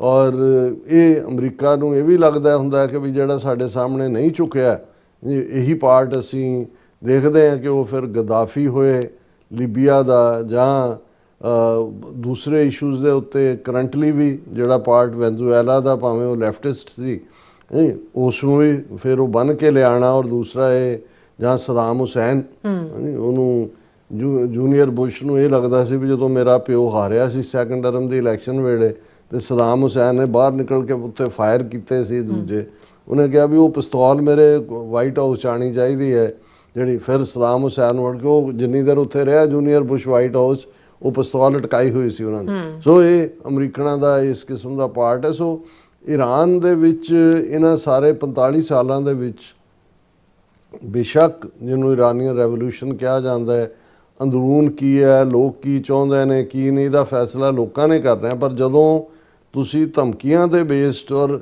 ਸਭ ਤੋਂ ਜ਼ਿਆਦਾ ਜੇ ਈਵਨ ਟਰੰਪ ਦੇ ਇਸ ਪੀਰੀਅਡ ਦੇ ਵਿੱਚ ਜੇ ਕੋਈ ਫੌਜੀ ਐਕਸ਼ਨ ਵਾਲਾ ਕੋਈ ਵਾਕਿਆ ਕਰਵਾਇਆ ਉਹ ਇਜ਼ਰਾਈਲ ਨੇ ਕਰਵਾਇਆ, ਜਦੋਂ ਅਮਰੀਕਨ ਜਹਾਜ਼ਾਂ ਨੇ ਬੰਬਾਰੀ ਕੀਤੀ, ਹਾਲਾਂ ਫਸਿਆ ਨਹੀਂ America, boots on the ground ਵੀ ਨਹੀਂ ਦਿੱਤੇ ਜਾਂ ਉਹਨੂੰ ਪ੍ਰੋਲੋਂਗ ਵੀ ਨਹੀਂ ਕੀਤਾ, ਲੇਕਿਨ ਜਿਹੜੇ ਮੇਕ ਅਮਰੀਕਾ ਗ੍ਰੇਟ ਅਗੇਨ ਵਾਲੀ ਲੌਬੀ ਆ ਉਹਨਾਂ ਨੂੰ ਇਹ ਲੱਗਦਾ ਵੀ ਈਰਾਨ ਦੇ ਨਾਲ ਅਸੀਂ ਤਾਂ ਐਗਜ਼ਿਸਟਿੰਗ ਵਾਰਸ ਖਤਮ ਕਰਨੀਆਂ ਨੇ, ਫੋਕਸ ਅਮਰੀਕਾ ਦੀ ਇਕਨੋਮੀ ਤੇ ਹੋਣਾ ਤੇ ਈਰਾਨ ਨੂੰ ਵਿੱਚ ਘੜੀਸਣਾ ਇਹ ਇਜ਼ਰਾਈਲ ਨੂੰ ਸੂਟ ਕਰਦਾ, ਕਿਉਂਕਿ ਇਜ਼ਰਾਈਲ ਇਹ ਸਮਝਦਾ ਹੈ ਕਿ ਜੀ ਈਰਾਨ ਦੇ ਵਿੱਚ ਪੋਟੈਂਸ਼ੀਅਲ ਹੈਗਾ, ਹਾਲਾਂ ਨਿਊਕਲੀਅਰ ਤਾਂ ਉਹਨਾਂ ਨੇ ਕੀ ਬਣਾਉਣਾ ਹੈ, ਉਹ ਤਾਂ ਉਹਨਾਂ ਦੀ ਜਿਹੜੀ ਹੈ ਇਕਨੋਮੀ ਦਾ ਬੁਰਾ ਹਾਲ ਹੈ। ਲੇਕਿਨ ਬਹਾਨਾ ਬਣਾ ਕੇ ਜਿਵੇਂ ਸਦਾਮ ਹੁਸੈਨ ਦੇ ਕੋਲ weapons of mass destruction the Iraq ਨੂੰ ਡਿਸਟਰੋਏ ਕੀਤਾ, ਅਦਰਵਾਈਜ਼ ਲੀਬੀਆ ਨੇ ਉਹਨੇ ਮੁਹੰਮਦ ਗਦਾਫੀ ਉਹਦੀ ਡਾਟਰ ਨੇ ਵੀ ਇੱਕ ਚਿੱਠੀ ਲਿਖੀ ਹੈ ਈਰਾਨ ਦੇ ਲੋਕਾਂ ਨੂੰ ਐਡਵਾਈਜ਼ ਕੀਤਾ ਵੀ ਐਵੇਂ ਝੂਠੇ ਵਾਅਦਿਆਂ 'ਚ ਨਾ ਆਇਓ, ਪਰ ਅਸੀਂ ਉਸ ਡੀਟੇਲ 'ਚ ਨਹੀਂ ਜਾਵਾਂਗੇ। ਸੋ ਇਸ ਸਾਰੇ ਦੇ ਚੱਲਦਿਆਂ ਇੱਕ ਗੱਲ ਕਲੀਅਰ ਸੀ ਕਿ ਔਰ ਪਿਛਲੇ 48 ਘੰਟੇ 'ਚ ਜਿਹੜੇ ਬੜੇ ਸਿਆਸੀ ਪੰਡਤ ਨੇ ਉਹ ਕਹਿ ਰਹੇ ਸੀ ਜੀ ਵੀ ਹੁਣ ਅੱਜ ਰਾਤ ਹੋਏਗਾ ਦੂਜਾ, ਪਰ ਮੈਨੂੰ ਇਹ ਲੱਗਦਾ ਸੀ ਵੀ ਇਨ ਸਪਾਈਟ ਆਫ ਪ੍ਰੈਜ਼ੀਡੈਂਟ ਟਰੰਪ ਜਿਹੜੇ ਨੇ ਉਹ ਇੰਪਲਸਿਵ ਵੀ ਕਈ ਮਾਮਲਿਆਂ 'ਚ ਉਹ ਕੋਈ ਬਹੁਤ ਜ਼ਿਆਦਾ ਨਹੀਂ, ਲੇਕਿਨ ਇਹ ਜੰਗ ਦੇ ਮਾਮਲੇ 'ਚ ਉਹ ਸ਼ਾਇਦ ਇੰਨੀ ਜਲਦੀ ਭਾਵੇਂ ਇਜ਼ਰਾਈਲ ਦਾ ਦਬਾਅ ਵੀ ਸੀ, ਵਿਦਨ ਲੌਬੀ ਵੀ ਸੀ, ਪਰ ਇਸ ਗੱਲ ਤੋਂ ਸਾਨੂੰ ਰਾਹਤ ਹੈ ਕਿ ਐਟ ਲੀਸਟ ਜਿਹੜਾ ਲੱਗ ਰਿਹਾ ਸੀ ਵੀ ਹੁਣ ਵੀ ਅਮਰੀਕਾ ਨੇ ਇੰਟਰਵੀਨ, ਔਰ ਜਿਉਂ ਹੀ ਅਮਰੀਕਾ ਨੇ ਇੰਟਰਵੀਨ ਕਰਨਾ ਸੀ ਇਹ ਜਿਹੜੇ ਦੂਜੇ ਐਕਸਪਰਟਸ ਉਹਨਾਂ ਨੇ ਕਿਹਾ ਵੀ ਜੇ ਈਰਾਨ ਨੇ ਚਾਰੇ ਪਾਸੇ ਮਿਜ਼ਾਈਲਾਂ ਦਾਗ ਦਿੱਤੀਆਂ, ਬਾਅਦ ਭਾਵੇਂ ਤੁਸੀਂ ਪਾਰਕਿੰਗ ਲਾਟ ਬਣਾ ਦਿਓ ਈਰਾਨ ਦਾ, ਮਿਲੀਅਨਸ ਨੂੰ ਮਾਰ ਦਿਓ, ਪਰ ਉਹਦੇ 'ਚ ਅੱਗ ਲੱਗ ਜਾਏਗੀ, ਸਾਰੇ ਮਿਡਲ ਈਸਟ ਸਾਰੇ ਤਬਾਹੀ ਹੋਏਗੀ ਔਰ ਅਮਰੀਕਨ ਇੰਟਰਸਟ ਸਫਰ ਕਰਨਗੇ। ਸੋ ਅਸੀਂ ਇਹ ਕਹਿਣਾ ਚਾਹੁੰਦੇ ਹਾਂ ਕਿ we at least good sense has prevailed ਦੋਨੋਂ ਪਾਸਿਓਂ, ਕਿਉਂਕਿ ਈਰਾਨ ਵੀ ਇਹ ਕਹਿ ਰਿਹਾ ਸੀ ਕਿ ਜਿਹੜੇ ਲੋਕ ਇੱਕ ਪਾਸੇ ਪੀਸਫੁਲ ਡੈਮੋਨਸਟ੍ਰੇਸ਼ਨ ਵਾਲੇ ਸੀ, ਦੂਸਰੇ ਸੀ ਜਿਹੜੇ ਰਜੀਮ ਚੇਂਜ ਦੇ ਨਾਂ ਥੱਲੇ ਇਜ਼ਰਾਈਲੀ ਏਜੰਸੀਆਂ ਦੇ, ਹੁਣ ਆ ਜਿਹੜਾ ਪਹਿਲਵੀ ਦਾ ਮੁੰਡਾ ਹੈ ਇਸ ਬਾਰੇ ਤਾਂ ਇਜ਼ਰਾਈਲ ਦੀ ਖੁਫੀਆ ਏਜੰਸੀਆਂ ਨੇ ਖੁਦ ਕਿਹਾ ਵੀ ਅਸੀਂ ਇਸ ਨੂੰ, ਔਰ ਇਹ ਬਿਲੀਅਨਸ ਆਫ ਡਾਲਰ ਜਿਹਦੇ ਪਿਓ ਨੇ ਉੱਥੋਂ ਚੋਰੀ ਕੀਤੇ, ਇਹ ਉੱਥੇ ਗਿਆ ਵੀ ਨਹੀਂ ਹੈ। ਔਰ ਪ੍ਰੈਜ਼ੀਡੈਂਟ ਟਰੰਪ ਉਹਨਾਂ ਦੀ ਸੈਂਸ ਦੀ ਦਾਦ ਦੇਣੀ ਬਣਦੀ ਹੈ ਕਿ ਇਜ਼ਰਾਈਲ ਉਹਦੇ ਪਹਿਲਵੀ ਦੇ ਮੁੰਡੇ ਨੂੰ, ਉਹ ਤਾਂ ਆਪਣਾ ਸ਼ੇਰਵਾਨੀਆਂ ਸਵਾ ਕੇ ਵੀ ਬੈਠਾ ਹੋਣਾ ਜਾ ਕੇ ਟੇਕ ਓਵਰ ਕਰਨ ਦਾ ਸੀ, ਤੇ ਉਹਨਾਂ ਨੇ ਕਿਹਾ ਵੀ ਨਹੀਂ, ਉਹਨੂੰ ਨਾ ਈਰਾਨ 'ਚ ਕੋਈ ਜਾਣਦਾ ਹੈ, ਉਹ ਤਾਂ ਇਜ਼ਰਾਈਲ ਨੇ ਖੜਾ ਕੀਤਾ ਹੋਇਆ, ਬੁੱਢਾ ਆਦਮੀ ਉਹਦਾ ਕੋਈ ਨਹੀਂ ਹੈ ਔਰ ਉਹਨੂੰ ਨਹੀਂ, ਔਰ ਟਰੰਪ ਨੇ ਉਹਨੂੰ ਮਿਲਣ ਤਾਂ ਨਾ ਕਰਤੀ ਪਹਿਲਵੀ ਦਾ, ਉਹਨੇ ਕਿਹਾ, ਔਰ ਅੱਜ ਜਦੋਂ ਰਾਇਟਰ ਨਾਲ ਉਹਦਾ ਲੇਟੈਸਟ ਟਰੰਪ ਦਾ ਇੰਟਰਵਿਊ ਵੀ ਹੈ, ਉਹਨੇ ਕਿਹਾ ਜੀ he is a nice man, he is a good man and but I don't think he will be acceptable in Iran and all. ਇਹ ਬਹੁਤ ਵਿਜ਼ਡਮ ਹੈ, ਕਿਉਂਕਿ ਇੱਕ ਪਾਸਾ ਪੁਸ਼ ਕਰ ਰਿਹਾ ਸੀ ਕਿ ਜੀ ਉੱਧਰ ਤੁਸੀਂ ਫੌਜੀ ਹਮਲਾ ਕਰੋ, ਇੱਧਰੋਂ ਇਹਨੂੰ ਰਜ਼ਾ ਪਹਿਲਵੀ ਦੇ ਛੋਕਰੇ ਨੂੰ ਭੇਜੋ, ਛੋਕਰਾ ਵੀ ਜਿਹੜਾ ਬੁੱਢਾ ਹੋਇਆ, ਔਰ ਇਹ ਸਾਰਾ ਤਬਦੀਲੀ ਹੋਏਗੀ। ਸੋ ਐਟ ਲੀਸਟ ਔਰ ਇਹ ਇੰਡੀਕੇਸ਼ਨ ਹੁੰਦੀ ਹੈ ਕਿ ਜਿਹੜੀ ਜੰਗ ਦਾ, ਜਦੋਂ ਖਤਰਨਾਕ ਜੰਗ ਦਾ ਖਤਰਾ ਟਲਦਾ ਹੈ, ਖਬਰ ਹੈ oil prices drop 3% after Trump comments on Iran. Trump ਨੇ ਇਹ ਕਿਹਾ ਕਿ ਜੀ ਸਾਨੂੰ ਇਹ ਪਤਾ ਲੱਗਿਆ ਵੀ ਜਿਹੜੇ ਪਹਿਲਾਂ ਪ੍ਰੋਟੈਸਟਰਸ ਨੂੰ ਐਗਜ਼ੀਕਿਊਟ ਕਰਨਾ ਚਾਹੁੰਦੇ ਸੀ ਪਬਲਿਕਲੀ, ਉਹ ਨਹੀਂ ਕਰ ਰਹੇ। ਈਰਾਨ ਨੇ ਵੀ ਕਿਹਾ ਵੀ ਨਹੀਂ ਹੈ। ਚਲੋ ਇੱਕ ਇਹ ਡਿਪਲੋਮੈਟਿਕ ਤਰੀਕਾ ਹੁੰਦਾ ਕਿ ਵੀ ਤੁਸੀਂ ਕਿਸੇ ਚੀਜ਼ ਨੂੰ ਠੱਲ ਪਾਉਂਦੇ ਹੋ। ਨਾਲ ਦੀ ਨਾਲ Iran reopens air space after temporary closure, forced flights to reroute. So ਕਿਉਂਕਿ ਈਰਾਨ ਨੂੰ ਵੀ ਸੀ ਕਿ ਹਮਲਾ ਹੋਣਾ, ਉਹਨਾਂ ਨੇ 에ਅਰ ਸਪੇਸ ਬੈਨ ਕਰਤਾ ਸੀ ਵੀ ਕੋਈ ਇੱਥੋਂ ਦੀ ਜਹਾਜ਼ ਨਹੀਂ ਉੱਡ ਸਕਦਾ, ਉਹਨਾਂ ਨੇ ਵੀ ਖੋਲ੍ਹ ਦਿੱਤਾ ਹੈ।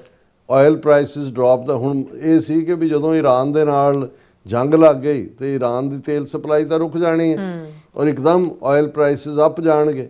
ਸੋ ਜਦੋਂ 3% ਡ੍ਰੌਪ ਹੋ ਗਿਆ, ਇਹਦਾ ਮਤਲਬ ਇਹ ਹੈ ਕਿ ਵੀ ਜੰਗ ਦੀਆਂ ਜਿਹੜੀਆਂ ਨੇ ਉਹ ਸੰਭਾਵਨਾਵਾਂ ਐਟਲੀਸਟ ਪਾਜ਼ ਉਹਨਾਂ ਨੂੰ ਮਿਲ ਗਿਆ।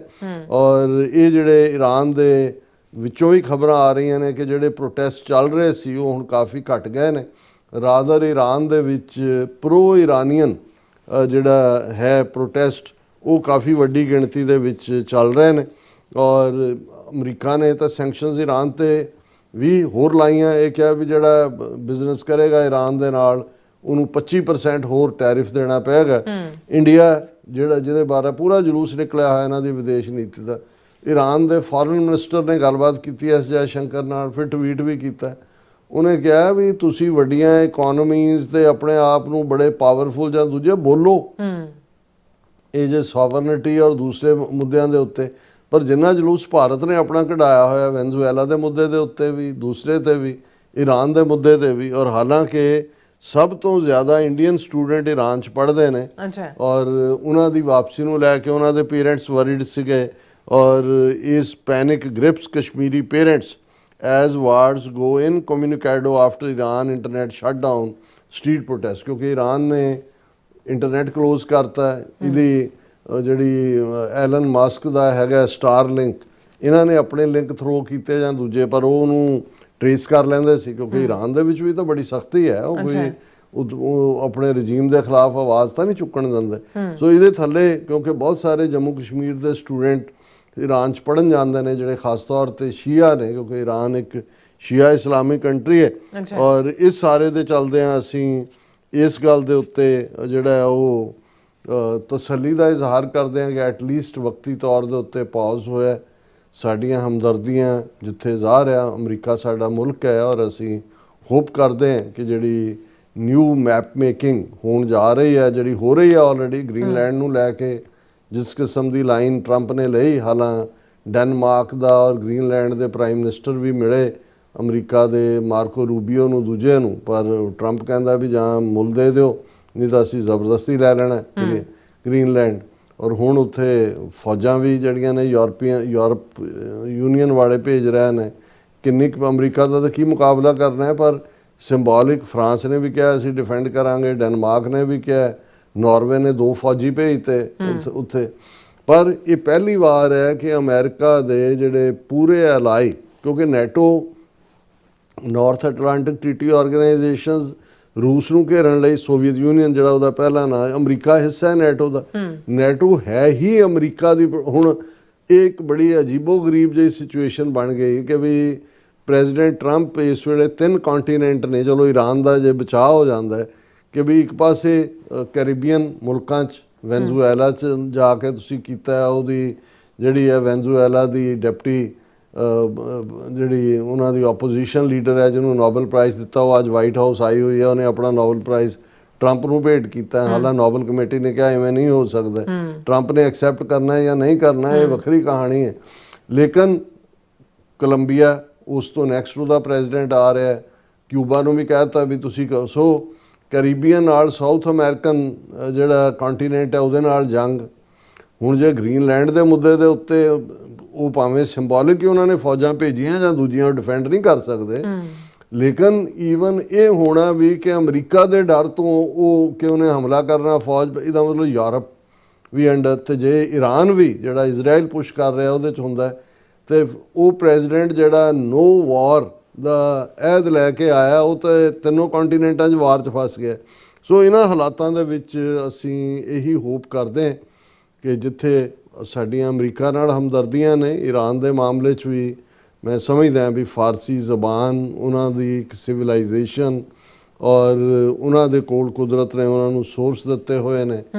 ਔਰ ਇਹ ਸਾਰੇ 'ਚ ਜਦੋਂ ਈਰਾਨ ਦਾ ਜ਼ਿਕਰ ਹੁੰਦਾ ਹੈ ਫਿਰ शेख सादी, शराजी, मौलाना रूमी, सूफी इस्लाम और मिस्टिसिज्म दियां जिन्होंने ਜਿਹੜੀਆਂ ਸਿਖਰਾਂ ਛੋਈਆਂ ਹੋਈਆਂ ਨੇ। ਫਿਰ ਫਿਰਦੌਸੀ ਜਿਸਨੇ ਜਿਹੜਾ ਉਸ ਦਾ ਫਿਰਦੌਸੀ ਦੀ ਲਿਖਤ ਦਾ ਹਵਾਲਾ ਈਵਨ 10ਵੇਂ ਪਾਤਸ਼ਾਹ ਨੇ ਜਦੋਂ ਜ਼ਫਰਨਾਮਾ ਔਰੰਗਜ਼ੇਬ ਨੂੰ ਲਿਖਿਆ ਉਹਨਾਂ ਨੇ ਉਸ ਦਾ ਜ਼ਿਕਰ ਕੀਤਾ ਔਰ ਉਸ ਸਾਰੇ ਪਾਰਟ ਨੂੰ ਈਵਨ ਸਰ ਕਪੂਰ ਸਿੰਘ ਜਦੋਂ ਸਾਚੀ ਸਾਖੀ ਦੀ ਬਿਗਨਿੰਗ ਕਰਦੇ ਨੇ ਤਾਂ ਉਹ ਬਿਗਨਿੰਗ 'ਚ ਹੀ ਕਹਿੰਦੇ ਨੇ ਵੀ ਮੇਰੀ ਕਹਾਣੀ ਤਾਂ संतन की सुन साची साखी जो सो आखें जो पेखें आखी, पर उहदे टाइटल पेज दे विचों फिरदौसी का जिक्र करते हैं कि भाई जिवें फिरदौसनामा दे विच उहने अपनी कहानी कही सी, ये मेरी कहानी है। सो ईरान दे नाल साडियां हमदर्दियां भी ने और असीं तां ये समझते हैं भी ये लोकां नूं हक होना चाहिए है।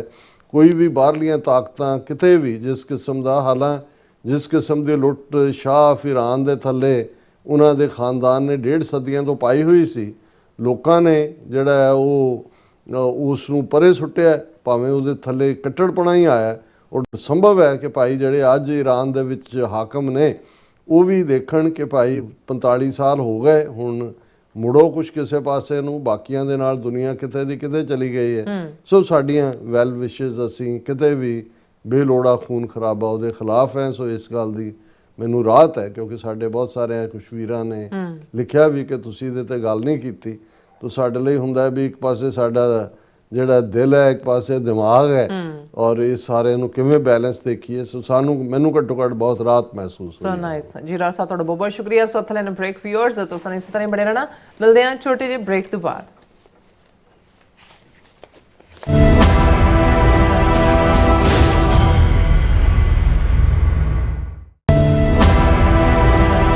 ਆਪਣੇ ਟੈਕਸਿਸ ਨੂੰ ਲੈ ਕੇ ਚਿੰਤਤ ਹੋ, ਤੁਸੀਂ ਆਪਣੀ ਕਮਾਈ ਲਈ ਮਿਹਨਤ ਕਰਦੇ ਹੋ, ਭਾਵੇਂ ਤੁਸੀਂ ਨੌਕਰੀ ਵਿੱਚ ਹੋਵੋ ਜਾਂ ਆਪਣਾ ਬਿਜ਼ਨਸ ਚਲਾਉਂਦੇ ਹੋ।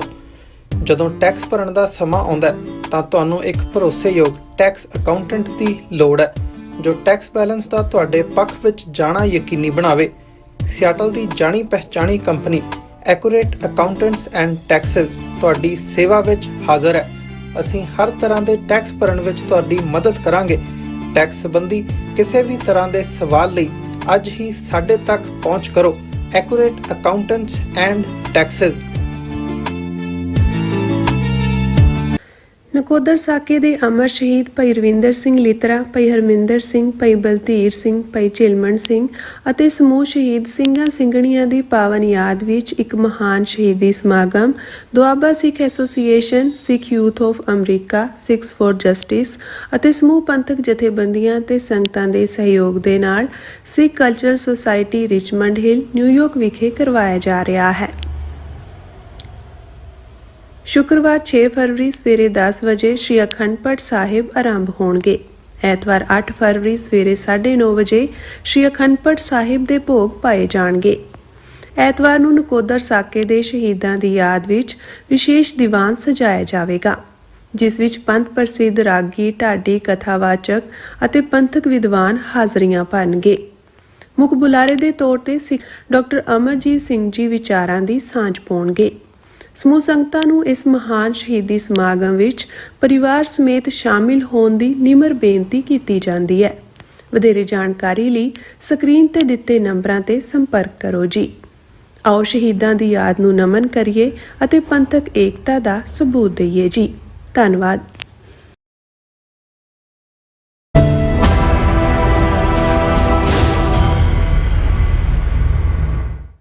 ਦਰਸ਼ਕੋ, ਬ੍ਰੇਕ ਤੋਂ ਬਾਅਦ ਤੁਹਾਡਾ ਸਭ ਦਾ ਭਰਪੂਰ ਸਵਾਗਤ ਹੈ। ਸੋ ਵੀਅਰਸ, ਗੱਲਬਾਤ ਕਰਨ ਜਾ ਰਹੇ ਹਾਂ ਕਿ ਮੀਡੀਆ ਰਿਪੋਰਟਾਂ ਅਨੁਸਾਰ ਪਾਕਿਸਤਾਨ ਤੇ ਸਾਊਦੀ ਅਰੇਬੀਆ ਦੇ ਡਿਫੈਂਸ ਪੈਕਟ ਤੋਂ ਬਾਅਦ ਹੁਣ ਟਰਕੀ ਵੀ ਇਸ ਵਿੱਚ ਸ਼ਾਮਲ ਹੋਣ ਜਾ ਰਿਹਾ ਹੈ। ਇਸ ਸੰਬੰਧੀ ਫੋਰਬਸ ਮੈਗਜ਼ੀਨ ਦੀ ਰਿਪੋਰਟ ਹੈ ਔਰ ਵੇਖਣਾ ਇਹ ਹੈ ਕਿ ਅਚਾਨਕ ਪਾਕਿਸਤਾਨ ਵਿੱਚ ਇੱਕ ਫੌਜੀ ਪਾਵਰ ਵਜੋਂ ਕਿਵੇਂ ਉਭਰਿਆ ਹੈ ਕਿ ਅੱਜ ਸਾਊਦੀ ਅਰੇਬੀਆ ਤੇ ਟਰਕੀ ਪਾਕਿਸਤਾਨ ਨਾਲ ਫੌਜੀ ਸਮਝੌਤੇ ਕਰ ਰਹੇ ਨੇ। ਸੋ ਇਸ ਬਾਰੇ ਆਪਾਂ ਗੱਲਬਾਤ ਕਰਨ ਜਾ ਰਹੇ ਹਾਂ। ਸੋ ਅਸੀਂ ਚਾਹਾਂਗੇ ਕਿ ਤੁਸੀਂ ਇਸੇ ਤਰ੍ਹਾਂ ਬਣੇ ਰਹਿਣਾ। ਦੇਖਣ, ਸੁਣ ਲਿਆ, ਲਿਖਣ ਲਈ ਤੁਹਾਡਾ ਸਭ ਦਾ ਬਹੁਤ ਬਹੁਤ ਸ਼ੁਕਰੀਆ ਜੀ। ਰਾਜ ਸਾਹਿਬ, ਕੀ ਕਹਿਣਾ ਚਾਹੋਗੇ?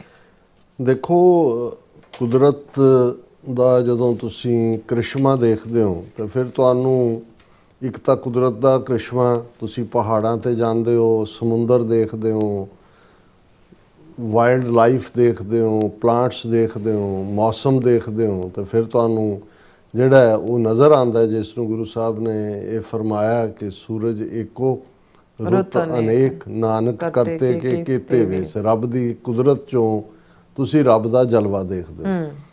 ਫਿਰ ਇਤਿਹਾਸ, ਇਨਸਾਨੀ ਤਾਰੀਖ, ਇਨਸਾਨੀ ਹਿਸਟਰੀ, ਲਗਭਗ 6-7 ਹਜ਼ਾਰ ਸਾਲ ਦੇ ਪੀਰੀਅਡ 'ਚ ਅਸੀਂ ਵੱਡੇ ਵੱਡੇ ਸਾਮਰਾਜ, ਜਿਨ੍ਹਾਂ ਨੂੰ ਐਮਪਾਇਰਸ ਕਹਿੰਦੇ ਸੀ, ਗੁਫਾ 'ਚੋਂ ਨਿਕਲ ਕੇ ਕਬੀਲਿਆਂ ਦੀ ਲੜਾਈ, ਔਰ 18ਵੀਂ 19ਵੀਂ ਸਦੀ ਤੱਕ ਜਿਹੜੇ ਨੇ ਉਹ ਵੱਡੇ ਵੱਡੇ ਐਮਪਾਇਰ ਯੂਰਪ ਦੇ ਨਿੱਕੇ ਨਿੱਕੇ ਮੁਲਕਾਂ ਦਾ, ਸਪੇਨ, ਪੁਰਤਗਾਲ, ਬਰਤਾਨੀਆ, ਫਰਾਂਸ ਵਰਗਿਆਂ ਦਾ ਨਿਕਲ ਕੇ ਦੁਨੀਆ ਦੇ 5 ਇਹਨਾਂ ਸਾਰੇ ਕੰਟੀਨੈਂਟਸ ਦੇ ਵਿੱਚ 60 ਤੋਂ 70% ਆਬਾਦੀ ਨੂੰ ਕੋਲੋਨਾਈਜ਼ ਕਰ ਲੈਣਾ, ਉਹਨਾਂ ਦੀਆਂ ਬਸਤੀਆਂ, ਉੱਥੋਂ ਦੀ ਲੁੱਟ ਖਸੁੱਟ, ਫਿਰ ਕਿਵੇਂ ਜਿਹੜਾ ਆਪਣੇ ਆਪ ਨੂੰ ਪਾਵਰਫੁਲ ਐਲਾਨਣਾ, ਮਾਈਟ ਇਜ਼ ਰਾਈਟ, ਜਿਸ ਨੂੰ ਅਸੀਂ ਪੰਜਾਬੀ 'ਚ ਕਹਿੰਦੇ ਹਾਂ ਕਿ ਜਿਸ ਦੀ ਲਾਠੀ ਉਸ ਦੀ ਭੈਂਸ, ਉਹ ਫਾਰਮੂਲਾ ਰਿਹਾ। ਫਿਰ 18ਵੀਂ 19ਵੀਂ ਸਦੀ ਤੱਕ ਪਹੁੰਚਦੇ ਹਾਂ, ਜਿਹੜਾ ਹੈ 19ਵੀਂ ਸਦੀ 'ਚ ਖਾਸ ਕਰ ਨੇਸ਼ਨ ਸਟੇਟ, ਸੋਵਰਨਿਟੀ, ਆਪੋ ਆਪਣੀਆਂ ਹੱਦਾਂ। ਫਿਰ ਵੀ 20ਵੀਂ ਸਦੀ 'ਚ 2 ਸੰਸਾਰ ਜੰਗਾਂ ਹੋਈਆਂ, ਔਰ ਦੂਸਰੀ ਸੰਸਾਰ ਜੰਗ ਤੋਂ ਬਾਅਦ ਫਿਰ ਵਰਲਡ ਆਰਡਰ, UN ਔਰ ਜਨੀਵਾ ਪ੍ਰੋਟੋਕਾਲ, ਔਰ ਇਹ ਸਾਰਾ ਪਾਰਟ ਹੋਇਆ। ਜੇ ਇਹਨਾਂ ਐਮਪਾਇਰਸ ਦੇ ਵਿੱਚ ਜਿਹੜਾ ਸਭ ਤੋਂ ਪਾਵਰਫੁਲ ਹੈ, ਬੇਸ਼ੱਕ ਜਦੋਂ ਅਸੀਂ ਬ੍ਰਿਟਿਸ਼ ਰੂਲ ਦੀ ਗੱਲ ਕਰਦੇ ਹਾਂ, ਜਿਨ੍ਹਾਂ ਦੇ ਰਾਜ ਸੂਰਜ ਡੁੱਬਦਾ ਨਹੀਂ ਹੈ, ਇਹ ਲੇਟਰ ਔਨ, ਲੇਕਿਨ ਸਾਰੇ ਕੰਟੀਨੈਂਟਸ ਦੇ ਵਿੱਚ ਲਗਭਗ 600-700 ਸਾਲ ਜਿਵੇਂ ਆਟੋਮੈਨ ਅੰਪਾਇਰ ਉਹਨਾਂ ਨੇ ਜਿਹੜੇ ਸਲਤਨਤ ਤੁਰਕਮਾਨੀ ਹੈ, ਸ਼ਾਇਦ ਉਹਦਾ ਦੂਸਰਾ ਨਾਮ ਬਣਦਾ ਹੈ, ਆਟੋਮੈਨ ਅੰਪਾਇਰ ਅੰਗਰੇਜ਼ੀ ਦੇ ਵਿੱਚ ਉਹਨਾਂ ਨੂੰ ਕਹਿੰਦੇ ਨੇ, ਜਿਹਦੇ 'ਚ ਉਹਨਾਂ ਦਾ ਸਾਰਾ ਮਿਡਲ ਈਸਟ, ਜਿਹਦੇ 'ਚ ਬਾਅਦ 'ਚ ਇਹਨਾਂ ਨੇ with the notch of the pen ਮੁਲਕ ਬਣਾਏ ਫਸਟ ਵਰਲਡ ਵਾਰ ਤੋਂ ਬਾਅਦ, ਕਿਉਂਕਿ ਜਿਹੜਾ ਮਿਡਲ ਈਸਟ ਹੈ ਉਹ ਨਿਕਲ ਗਿਆ ਉਹਨਾਂ ਦੇ ਹੱਥੋਂ। ਲੇਕਿਨ ਟਰਕੀ ਜਿਹੜਾ ਮੌਜੂਦਾ, ਜਿਹਨੂੰ ਤੁਰਕੀਏ ਜਿਹਦਾ ਨਾਮ ਉਹਨਾਂ ਨੇ ਰੱਖਿਆ, ਇਹੀ ਲੈਫਟ ਓਵਰ ਹੈ ਆਟੋਮੈਨ ਅੰਪਾਇਰ ਦਾ, ਜਿਹੜਾ ਆਟੋਮੈਨ ਅੰਪਾਇਰ ਯੂਰਪ ਦੇ ਵਿੱਚ, ਅਫਰੀਕਾ ਦੇ ਵਿੱਚ ਔਰ ਏਸ਼ੀਆ ਦੇ ਵਿੱਚ ਜਿਸ ਦਾ ਰਾਜ ਸੀ 600-700 ਸਾਲ। ਔਰ ਉਸ ਪੀਰੀਅਡ 'ਚ ਬੇਸ਼ੱਕ ਆਟੋਮੈਨ ਅੰਪਾਇਰ ਵਾਲਿਆਂ ਨੇ ਇਸਲਾਮ ਕਬੂਲ ਕਰ ਲਿਆ ਹੋਇਆ ਸੀ, ਇਸਲਾਮਿਕ ਸਲਤਨਤ ਸੀ, ਉਹਨਾਂ ਦਾ ਹੈਡ ਖਲੀਫਾ ਵੀ ਸੀ, ਕੈਲੀਫੇਟ ਜਿਹਨੂੰ ਕਹਿੰਦੇ ਨੇ। ਮਿਡਲ ਈਸਟ ਦੇ ਵਿੱਚ ਜਿੱਥੇ ਹਜ਼ਰਤ ਸਾਹਿਬ ਹੋਏ, ਮੁਹੰਮਦ ਸਾਹਿਬ, ਅਰਬ ਕਬੀਲੇ, ਜਿਹੜੇ ਅਰਬ ਆਪਣੇ ਆਪ ਨੂੰ ਬਲੈਸਡ ਵਨ ਮੰਨਦੇ ਨੇ ਕਿ ਭਾਈ ਉਹਨਾਂ ਦੇ ਕਬੀਲੇ ਦੇ ਵਿੱਚ ਮੁਹੰਮਦ ਸਾਹਿਬ ਆਏ, ਔਰ ਜ਼ਾਹਰ ਹੈ ਕਿ ਅਰਬਾਂ ਦੀ ਆਪਣੀ ਡੋਮੀਨੈਂਸ ਵੀ ਪਹਿਲੇ, ਦੂਜੇ, ਤੀਜੇ, ਜਦੋਂ ਆਬੂ ਬਕਰ ਔਰ ਹਜ਼ਰਤ ਉਮਰ ਔਰ ਉਹਨਾਂ ਦੇ ਵੇਲੇ ਤੱਕ ਰਹੀ। ਲੇਕਿਨ ਹੌਲੀ ਹੌਲੀ ਹੌਲੀ ਜਿਹੜੀ ਹੈ ਸਲਤਨਤ ਉਸਮਾਨੀਆ, ਉਸ ਨੇ ਬਾਕੀ ਸਾਰਿਆਂ ਨੂੰ ਜਿਹੜਾ ਦੁਬੇਲ ਕੀਤਾ। 600-700 ਸਾਲ 1918 ਤੱਕ, ਜਦੋਂ ਫਸਟ ਵਰਲਡ ਵਾਰ ਖਤਮ ਹੁੰਦਾ ਹੈ, ਉਦੋਂ ਤੱਕ ਉਸ ਤੋਂ 600-700 ਸਾਲ ਤੋਂ ਜਿਹੜਾ ਸਾਰਾ ਮਿਡਲ ਈਸਟ ਸੀ ਇਹ ਆਟੋਮੈਨ ਅੰਪਾਇਰ ਦਾ ਹਿੱਸਾ ਸੀ। ਔਰ ਇਸ ਸਾਰੇ ਚੋਂ ਜਿਹੜੀ ਯੂਰਪੀਅਨਸ ਨੇ ਅਰਬਾਂ ਨੂੰ ਉਕਸਾ ਕੇ ਜਿਹੜੀ ਇਹ ਸਾਰਾ ਕੀਤਾ, ਇੱਕ ਜਿਹੜਾ ਜਦੋਂ ਤੁਸੀਂ ਇਹ ਦੇਖਦੇ ਹੋ ਕਿ ਕਿਵੇਂ ਅਰਬਾਂ ਦੇ ਅੰਦਰ ਭਾਵੇਂ ਦੋਵੇਂ ਇਸਲਾਮ ਨੂੰ ਮੰਨਣ ਵਾਲੇ ਸੀ, ਉਹ ਵੀ ਲੇਕਿਨ ਐਥਨੀਸਿਟੀ ਅੱਡ ਸੀ। ਔਰ ਇਸਲਾਮ ਦੀ ਹਿਸਟਰੀ 'ਚ ਅੱਡ ਐਥਨੀਸਿਟੀ ਵਾਲਿਆਂ ਦੇ ਵੀ ਦੁਸ਼ਮਣੀਆਂ ਦੀ ਇੱਕ ਆਪਣੀ ਕਹਾਣੀ ਹੈ। ਉਹਦੇ 'ਚੋਂ ਅਰਬ ਕਬੀਲੇ ਹੋਣ, ਉਹ ਤੁਰਕ ਹੋਣ, ਉਹ ਕੁਰਦ ਹੋਣ, ਉਹ ਜਿਹੜੇ ਨੇ ਇੱਕ ਜਿਹੜੇ ਬਦਾਯੂਨੀ, ਕਿ ਕੀ ਉਹਨਾਂ ਨੂੰ ਬਦਾਯੂਨੀ ਤਾਂ ਉਹਨਾਂ ਦਾ ਹੈ, ਬੈਡਵਨ ਉਹਨਾਂ ਨੂੰ ਕਰਕੇ ਕਿਹਾ ਜਾਂਦਾ ਹੈ। ਔਰ ਇਹ ਸਾਰੇ ਜਿਹੜੇ ਨੇ ਆਪਸ ਦੇ ਵਿੱਚ ਇਹਨਾਂ ਦੀਆਂ ਹੌਸਟਿਲਿਟੀਜ਼ ਵੀ ਔਰ ਮਜ਼ਹਬ ਇੱਕੋ ਹੋਣ ਦੇ ਬਾਵਜੂਦ ਇਹ ਰਿਹਾ। ਹੁਣ ਪਾਕਿਸਤਾਨ, ਜ਼ਾਹਰ ਹੈ ਕਿ 1947 'ਚ ਦੋ ਕੌਮੀ ਨਜ਼ਰੀਏ ਦੇ ਉੱਤੇ ਜਿਹੜਾ ਹੈ ਉਸ ਦੀ ਡਿਵੀਜ਼ਨ ਹੋਈ। ਪਾਕਿਸਤਾਨ ਨੂੰ ਸਭ ਤੋਂ ਵੱਡਾ ਖਤਰਾ ਜਿਹੜਾ ਇਮੀਡੀਏਟ ਪਹਿਲੇ ਦਿਨ ਤੋਂ ਹੀ ਇੰਡੀਆ ਤੋਂ ਹੀ ਰਿਹਾ ਹੈ। ਉਹਨਾਂ ਨੇ ਜੋ ਐਗਰੀਮੈਂਟ ਦੇ ਥੱਲੇ ਪਾਕਿਸਤਾਨ ਨੂੰ ਦੇਣਾ ਬਣਦਾ ਸੀ ਉਹ ਵੀ ਨਹੀਂ ਦਿੱਤਾ, ਪੈਸੇ ਵੀ ਰੋਕ ਲਏ, ਪਾਣੀ ਦੀ ਵੀ ਇੱਕ ਸਟੇਜ ਦੇ ਉੱਤੇ ਸਪਲਾਈ ਰੋਕ ਲਈ, ਕਸ਼ਮੀਰ ਦੇ ਵਿੱਚ ਫੌਜ ਭੇਜ ਦਿੱਤੀ।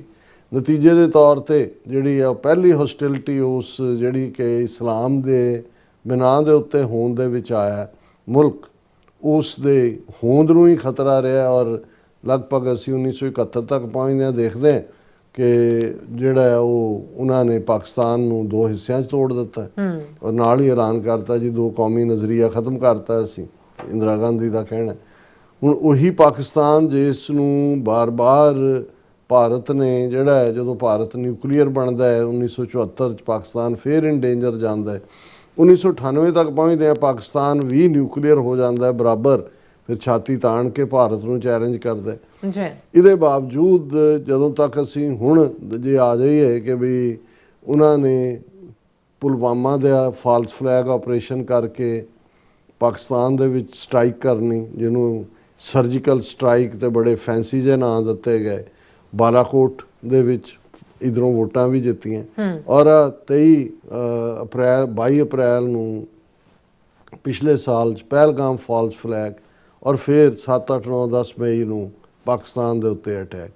ਹੁਣ ਉਹ ਪਾਕਿਸਤਾਨ ਜਿਹੜਾ ਭਾਰਤ ਤੋਂ ਇਲਾਕਾ ਵਾਈਜ਼ 6ਵਾਂ ਹਿੱਸਾ ਹੈ, ਇਕੋਨਮੀ 'ਚ ਵੀ ਉਹਦਾ ਬਜਟ ਵੀ ਛੋਟਾ ਹੈ, 6ਵਾਂ ਹਿੱਸਾ 1/6 ਝੰਬਿਆ ਮਾਰਿਆ ਅਫਗਾਨਿਸਤਾਨ 'ਚ 1979 ਦੇ ਵਿੱਚ ਸੋਵੀਅਤ ਯੂਨੀਅਨ ਆ ਗਿਆ, ਫਿਰ ਨੈਟੋ ਵਾਲੇ ਆ ਗਏ, ਗੁਆਂਢ ਦੇ ਵਿੱਚ ਈਰਾਨ ਹੈ ਜਿੱਥੇ ਆਇਤੁੱਲਾ ਖਮੀਨੀ ਦੇ ਪੀਰੀਅਡ ਦੇ ਪਾਕਿਸਤਾਨ ਨੇ ਕਿਵੇਂ ਬੈਲੈਂਸ ਕੀਤਾ ਵਿਦਨ ਆਪਣੀ ਪੋਪੂਲੇਸ਼ਨ, ਜਦੋਂ ਕਿ ਇੰਡੀਆ ਉੱਥੇ ਲਗਾਤਾਰਤਾ ਦੇ ਨਾਲ ਦਹਿਸ਼ਤਗਰਦੀ ਔਰ ਉਹਨਾਂ ਨੇ ਰਾਹ ਨੇ ਆਪਣੇ ਸੈੱਲ ਉਹ ਬਲੋਚਾਂ ਦੇ ਵਿੱਚ ਹੋਣ, ਉਹ ਤਹਿਰੀਕੇ ਤਾਲਿਬਾਨ ਦੇ ਥੱਲੇ। ਇਸ ਸਾਰੇ ਦੇ ਚੱਲਦੇ ਜਦੋਂ ਮੈਂ ਕਿਹਾ ਵੀ ਤਾਰੀਖ ਦੇ ਵਿੱਚ ਕਿੰਨੇ ਕ੍ਰਿਸ਼ਮੇ ਹੁੰਦੇ ਨੇ, ਇਹ ਕ੍ਰਿਸ਼ਮਾ ਕਿ ਉਹ ਪਾਕਿਸਤਾਨ ਜਿਹਨੂੰ ਇੱਕ ਵੀਕ ਮੁਲਕ ਦੇ ਤੌਰ ਦੇ ਉੱਤੇ ਭਾਰਤ ਜਿਹੜਾ ਹੈ ਉਹ ਡਰਾ ਕੇ ਧਮਕਾ ਕੇ ਦੂਜਾ ਦਬੈਲ ਬਣਾਉਣਾ ਚਾਹੁੰਦਾ ਸੀ, ਉਹ ਪਾਕਿਸਤਾਨ ਜਿਹਦੀ ਹੋਂਦ ਨੂੰ ਹਿੰਦੂ ਤਵੀਆਂ ਨੇ ਕਦੇ ਸਵੀਕਾਰਿਆ ਨਹੀਂ। ਅੱਜ ਪਾਕਿਸਤਾਨ ਇਹੀ ਨਹੀਂ ਕਿ ਇੱਕ ਮਿਲਟਰੀ ਔਰ ਡਿਪਲੋਮੈਟਿਕ ਪਾਵਰ ਦੇ ਤੌਰ ਤੇ ਸੋ ਕਾਲਡ ਆਪਰੇਸ਼ਨ ਸੰਦੂਰ ਤੋਂ ਬਾਅਦ ਉਹਦਾ ਉਭਾਰ ਹੋਇਆ। ਅੱਜ ਉਹ ਸਾਊਦੀ ਅਰੇਬੀਆ ਜਿਹਦੀ ਅਮਰੀਕਾ ਦੇ ਨਾਲ ਕਰੀਬੀ ਹੈ, ਦੁਨੀਆ ਦੀ ਦੌਲਤ ਦਾ ਵੱਡਾ ਇੱਕ ਮੈਲਟਿੰਗ ਗੋਲਡ ਹੈ, ਤੇਲ ਹੈ, ਉਹਨਾਂ ਕੋਲ ਪੈਸਾ ਹੈ, ਉਹ ਪਾਕਿਸਤਾਨ ਦੇ ਨਾਲ ਡਿਫੈਂਸ ਪੈਕਟ ਕਰਦਾ ਹੈ ਇਮੀਡੀਏਟ ਆਪਰੇਸ਼ਨ ਸੰਦੂਰ ਤੋਂ ਬਾਅਦ। ਅੱਛਾ। ਔਰ ਤੁਰਕੀ ਜਿਸ ਦੀ ਹੌਸਟਿਲਿਟੀ ਹੈ ਸਾਊਦੀ ਅਰੇਬੀਆ ਔਰ ਟਰਕੀ, ਔਰ ਤੁਰਕੀ ਇਹ ਪਹਿਲਾ ਮੁਲਕ ਸੀ ਜਿਹਨੇ ਇਜ਼ਰਾਈਲ ਨੂੰ ਸਭ ਤੋਂ ਪਹਿਲਾਂ ਰੈਕਗਨਾਈਜ਼ ਕੀਤਾ 1948 ਜਦੋਂ ਬਣਿਆ, ਜਿਹੜਾ ਕਿ ਇਸਲਾਮਿਕ ਵੱਡੇ ਮੁਲਕਾਂ ਨੇ ਅਜੇ ਤੱਕ ਨਹੀਂ ਕੀਤਾ ਹੋਇਆ ਸਣੇ ਸਾਊਦੀ ਅਰੇਬੀਆ ਦੇ। ਔਰ ਜਿਵੇਂ ਮੈਂ ਕਿਹਾ ਵੀ ਸਾਈਕੋ ਹਿਸਟਰੀ ਹੈ ਕਬੀਲਿਆਂ ਦੀ ਲੜਾਈ ਦੀ, ਵੀ ਤੁਰਕਾਂ ਨੇ ਅਰਬਾਂ ਤੇ ਕੀ ਜ਼ੁਲਮ ਕੀਤੇ ਔਰ ਅਰਬ ਉਹਨਾਂ ਨੂੰ ਵੈਸੇ ਹੀ ਆਪਣੇ ਤੌਰ ਤੇ ਦੇਖਦੇ ਨੇ। ਇਸ ਸਭ ਦੇ ਬਾਵਜੂਦ ਪਾਕਿਸਤਾਨ ਇੱਕ ਗਲੂ ਬਣ ਗਿਆ, ਕਿਉਂਕਿ ਪਾਕਿਸਤਾਨ ਦੇ ਸਬੰਧ ਸਾਊਦੀ ਅਰੇਬੀਆ ਨਾਲ ਵੀ ਪਹਿਲੇ ਦਿਨ ਤੋਂ ਚੰਗੇ ਰਹੇ, ਮਦਦ ਵੀ ਮਿਲਦੀ ਰਹੀ। ਟਰਕੀ ਜਿਹੜਾ ਅੱਜ ਤੁਰਕੀ ਹੈ ਉਹਦੇ ਨਾਲ ਵੀ ਚੰਗੇ ਰਹੇ। ਚੀਨ ਦੇ ਨਾਲ ਵੀ ਉਹਨਾਂ ਨੇ ਹੁਣ ਚਾਈਨਾ ਔਰ ਸਾਊਦੀ ਅਰੇਬੀਆ ਪਹਿਲਾਂ ਨੇੜੇ ਨਹੀਂ ਸੀ ਕਿਉਂਕਿ ਸਾਊਦੀ ਅਰੇਬੀਆ ਅਮਰੀਕਾ ਦੇ ਨੇੜੇ ਹੈ।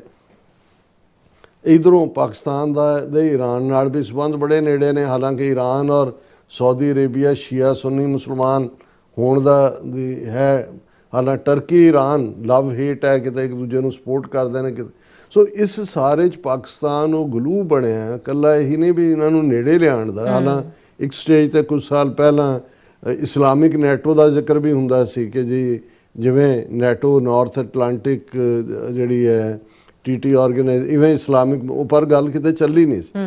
ਪਰ ਹੁਣ ਜਿੱਧਰ ਨੂੰ ਜਾ ਰਿਹਾ ਹੈ ਉਸ ਸਾਰੇ ਦੇ ਵਿੱਚ ਪਾਕਿਸਤਾਨ ਸੈਂਟਰ ਆਫ ਪਾਵਰ ਬਣਿਆ ਔਰ ਸਾਊਦੀ ਅਰੇਬੀਆ ਦੇ ਨਾਲ ਡਿਫੈਂਸ ਪੈਕਟ। ਔਰ ਇਸ ਖਬਰ ਦਾ ਜਿਹਦਾ ਆਧਾਰ ਮੁੱਖ ਤੌਰ ਦੇ ਉੱਤੇ ਫੋਰਬਸ ਮੈਗਜ਼ੀਨ ਦੀ ਰਿਪੋਰਟ ਹੈ ਔਰ ਪਾਕਿਸਤਾਨੀ ਮੀਡੀਆ ਨੇ ਵੀ ਉਹਨੂੰ ਆਪਣੇ ਢੰਗ ਦੇ ਵਿੱਚ ਜਿਹੜਾ ਹੈ ਉਸ ਨੂੰ ਡਿਸਕਸ ਕੀਤਾ ਹੈ।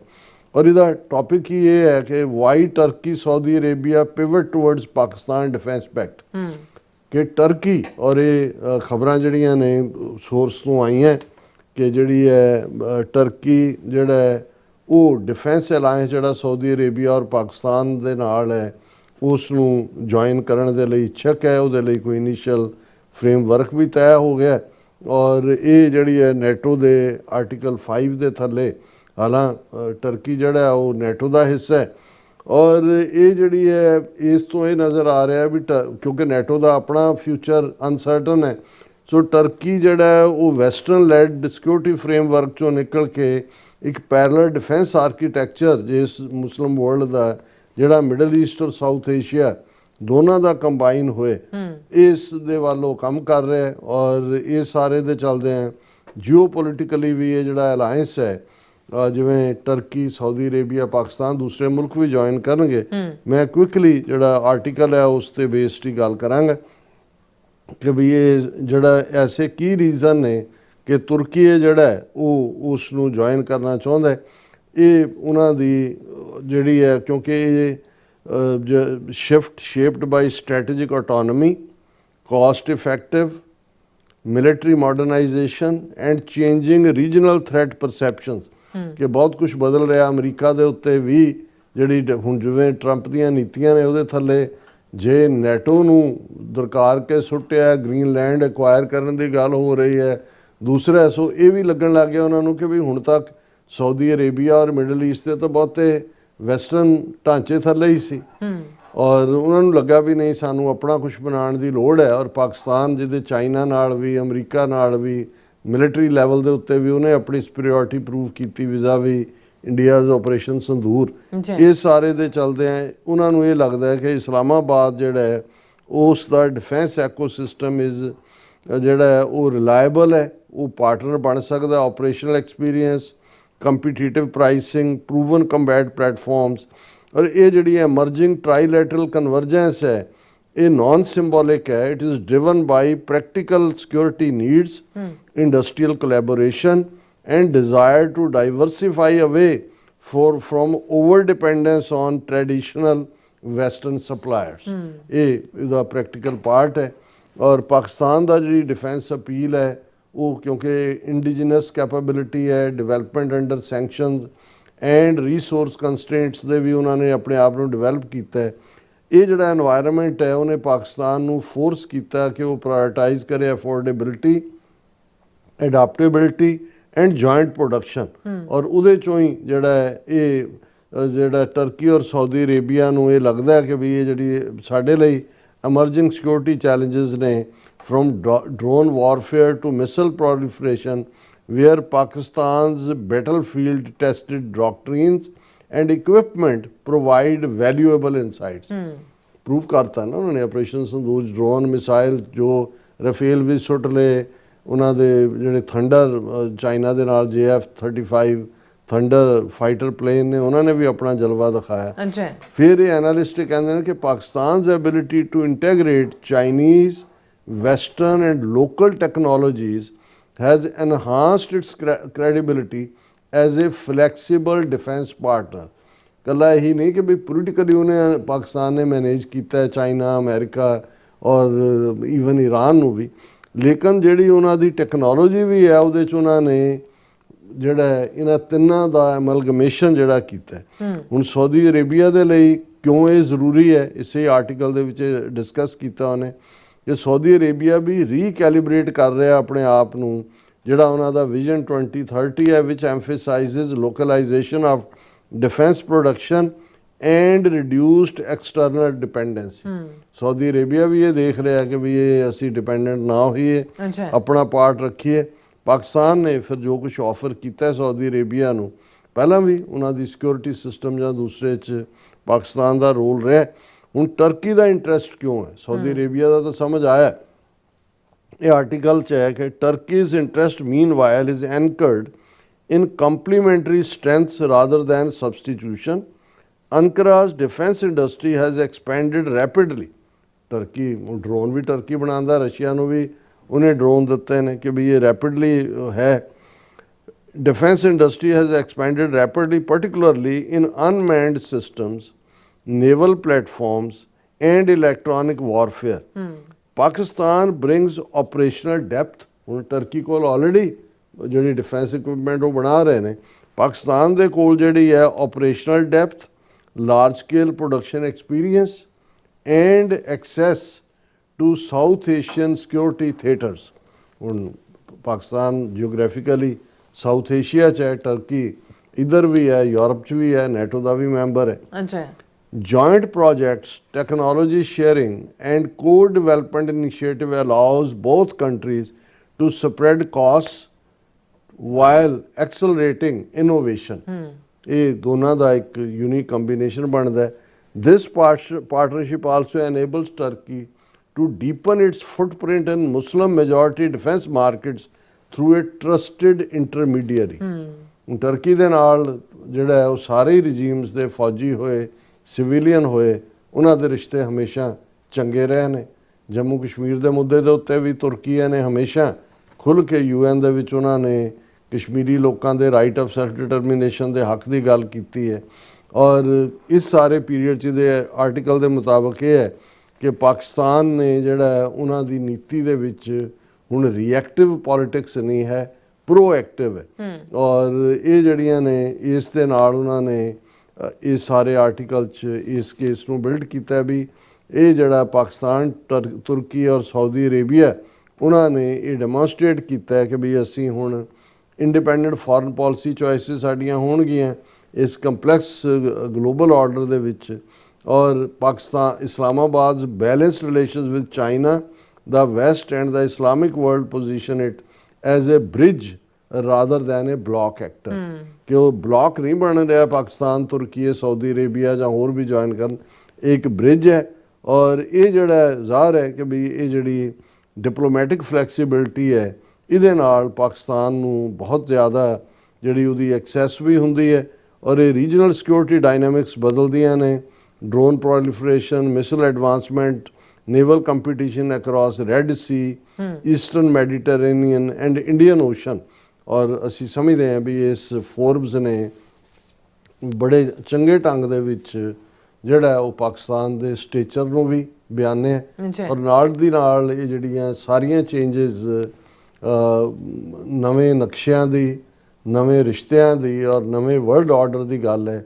ਉਹਦੇ 'ਚ ਅਸੀਂ ਸਮਝਦੇ ਹਾਂ ਵੀ ਪਾਕਿਸਤਾਨ ਦਾ ਵਧਿਆ ਹੋਇਆ ਰੁਤਬਾ ਸਾਡੇ ਲਈ, ਸਿੱਖ ਕੌਮ ਲਈ ਖਾਸ ਤੌਰ 'ਤੇ ਭਵਿੱਖ ਦੇ ਖਾਲਿਸਤਾਨ ਦੇ ਲਈ ਵੀ ਬੜਾ ਇੰਪੋਰਟੈਂਟ ਹੈ, ਕਿਉਂਕਿ ਜੇ ਇੱਕ ਬਲਾਕ ਪੂਰੀ ਤਰ੍ਹਾਂ ਡਿਵੈਲਪ ਹੁੰਦਾ ਹੈ ਔਰ ਸਾਡੇ ਲਈ, ਔਰ ਚੰਗੀ ਗੱਲ ਇਹ ਹੈ ਕਿ ਪਾਕਿਸਤਾਨ ਅਮਰੀਕਾ ਦੇ ਵੀ ਰਾਈਟ ਹੈਂਡ ਸਾਈਡ ਤੇ ਪਲੇ, ਇਹ ਕੋਈ ਐਂਟਾਈ ਅਮਰੀਕਾ ਬਲਾਕ ਨਹੀਂ ਹੋਏਗਾ।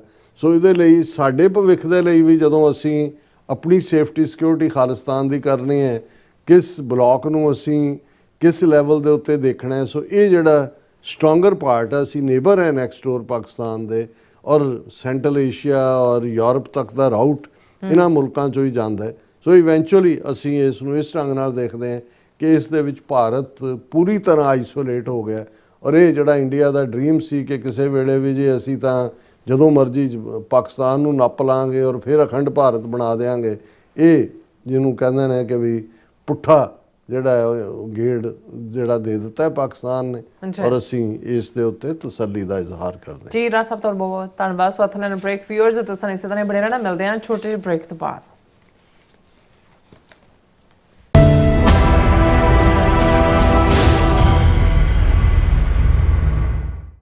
ਅਮਰੀਕਾ ਵਿੱਚ ਰਹਿ ਰਹੇ ਹੋ ਅਤੇ ਡਰਾਈਵਿੰਗ ਲਾਇਸੈਂਸ ਲੈਣਾ ਚਾਹੁੰਦੇ ਹੋ ਤੇ ਲੱਭ ਰਹੇ ਹੋ ਇੱਕ ਤਜਰਬੇਕਾਰ ਡਰਾਈਵਿੰਗ ਸਕੂਲ, ਤਾਂ ਤੁਹਾਡੇ ਲਈ ਹੈ ਵੱਡੀ ਖੁਸ਼ਖਬਰੀ।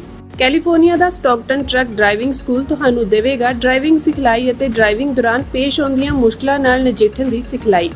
25 ਸਾਲ ਤੋਂ ਵੀ ਵੱਧ ਦੇ ਤਜਰਬੇ ਨਾਲ ਤੁਹਾਨੂੰ ਮਿਲੇਗੀ ਡਰਾਈਵਿੰਗ ਨਾਲ ਸੰਬੰਧਿਤ ਹਰ ਤਰ੍ਹਾਂ ਦੀ ਸਿਖਲਾਈ, ਉਹ ਵੀ ਵਾਜਿਬ ਕੀਮਤ ਵਿੱਚ।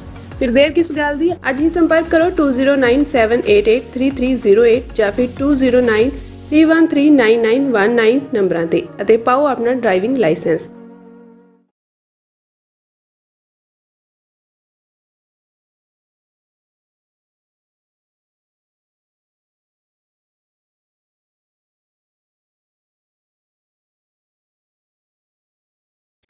ਨਕੋਦਰ ਸਾਕੇ ਦੇ ਅਮਰ ਸ਼ਹੀਦ ਭਾਈ ਰਵਿੰਦਰ ਸਿੰਘ ਲਿਤਰਾ, ਭਾਈ ਹਰਮਿੰਦਰ ਸਿੰਘ, ਭਾਈ ਬਲਧੀਰ ਸਿੰਘ, ਭਾਈ ਝਿਲਮਣ ਸਿੰਘ ਅਤੇ ਸਮੂਹ ਸ਼ਹੀਦ ਸਿੰਘਾਂ ਸਿੰਘਣੀਆਂ ਦੀ ਪਾਵਨ ਯਾਦ ਵਿੱਚ ਇੱਕ ਮਹਾਨ ਸ਼ਹੀਦੀ ਸਮਾਗਮ Doaba Sikh Association, Sikh Youth of America, Sikhs for Justice ਅਤੇ ਸਮੂਹ ਪੰਥਕ ਜਥੇਬੰਦੀਆਂ ਤੇ ਸੰਗਤਾਂ ਦੇ ਸਹਿਯੋਗ ਦੇ ਨਾਲ Sikh Cultural Society Richmond Hill, New York ਵਿਖੇ ਕਰਵਾਇਆ ਜਾ ਰਿਹਾ ਹੈ। ਸ਼ੁੱਕਰਵਾਰ 6 ਫਰਵਰੀ ਸਵੇਰੇ 10 ਵਜੇ ਸ਼੍ਰੀ ਅਖੰਡ ਪਾਠ ਸਾਹਿਬ ਆਰੰਭ ਹੋਣਗੇ। ਐਤਵਾਰ 8 ਫਰਵਰੀ ਸਵੇਰੇ 9:30 ਵਜੇ ਸ਼੍ਰੀ ਅਖੰਡ ਪਾਠ ਸਾਹਿਬ ਦੇ ਭੋਗ ਪਾਏ ਜਾਣਗੇ। ਐਤਵਾਰ ਨੂੰ ਨਕੋਦਰ ਸਾਕੇ ਦੇ ਸ਼ਹੀਦਾਂ ਦੀ ਯਾਦ ਵਿੱਚ ਵਿਸ਼ੇਸ਼ ਦੀਵਾਨ ਸਜਾਇਆ ਜਾਵੇਗਾ, ਜਿਸ ਵਿੱਚ ਪੰਥ ਪ੍ਰਸਿੱਧ ਰਾਗੀ, ਢਾਡੀ, ਕਥਾਵਾਚਕ ਅਤੇ ਪੰਥਕ ਵਿਦਵਾਨ ਹਾਜ਼ਰੀਆਂ ਭਰਨਗੇ। ਮੁੱਖ ਬੁਲਾਰੇ ਦੇ ਤੌਰ ਤੇ ਸਿੱਖ ਡਾਕਟਰ ਅਮਰਜੀਤ ਸਿੰਘ ਜੀ ਵਿਚਾਰਾਂ ਦੀ ਸਾਂਝ ਪਾਉਣਗੇ। ਸਮੂਹ ਸੰਗਤਾਂ ਨੂੰ ਇਸ ਮਹਾਨ ਸ਼ਹੀਦੀ ਸਮਾਗਮ ਵਿੱਚ ਪਰਿਵਾਰ ਸਮੇਤ ਸ਼ਾਮਿਲ ਹੋਣ ਦੀ ਨਿਮਰ ਬੇਨਤੀ ਕੀਤੀ ਜਾਂਦੀ ਹੈ।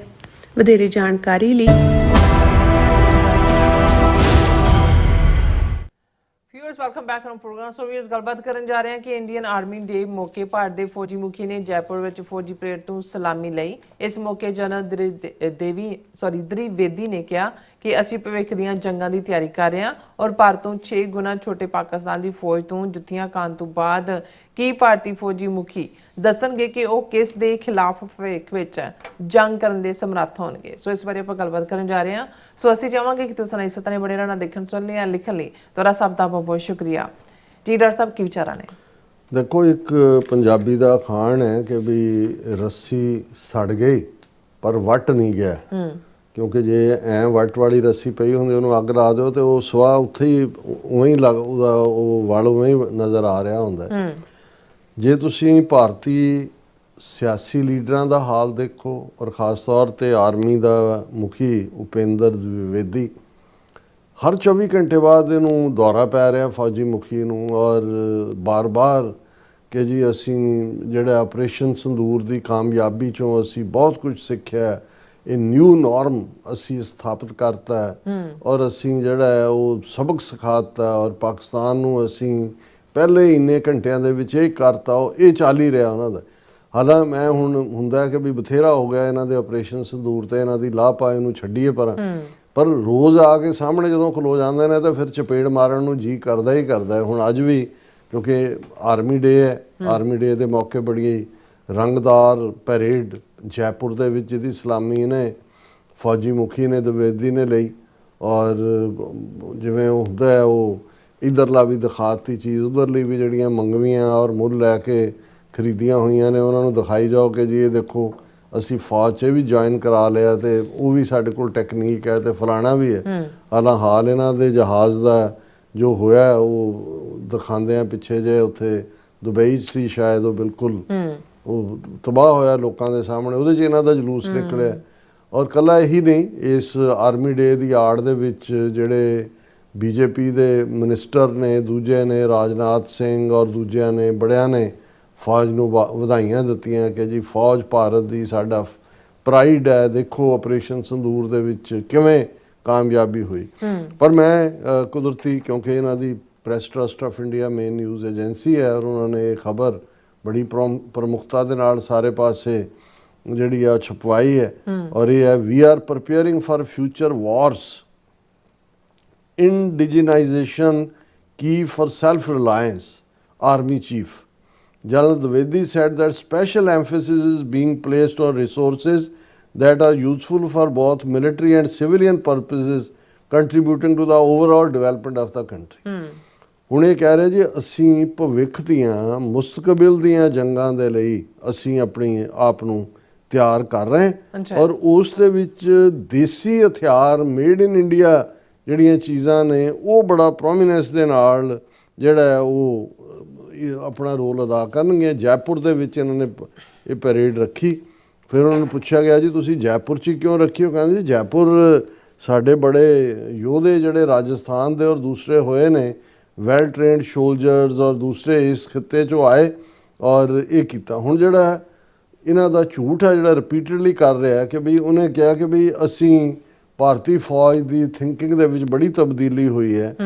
Operation Sindoor established a new normal according to army chief.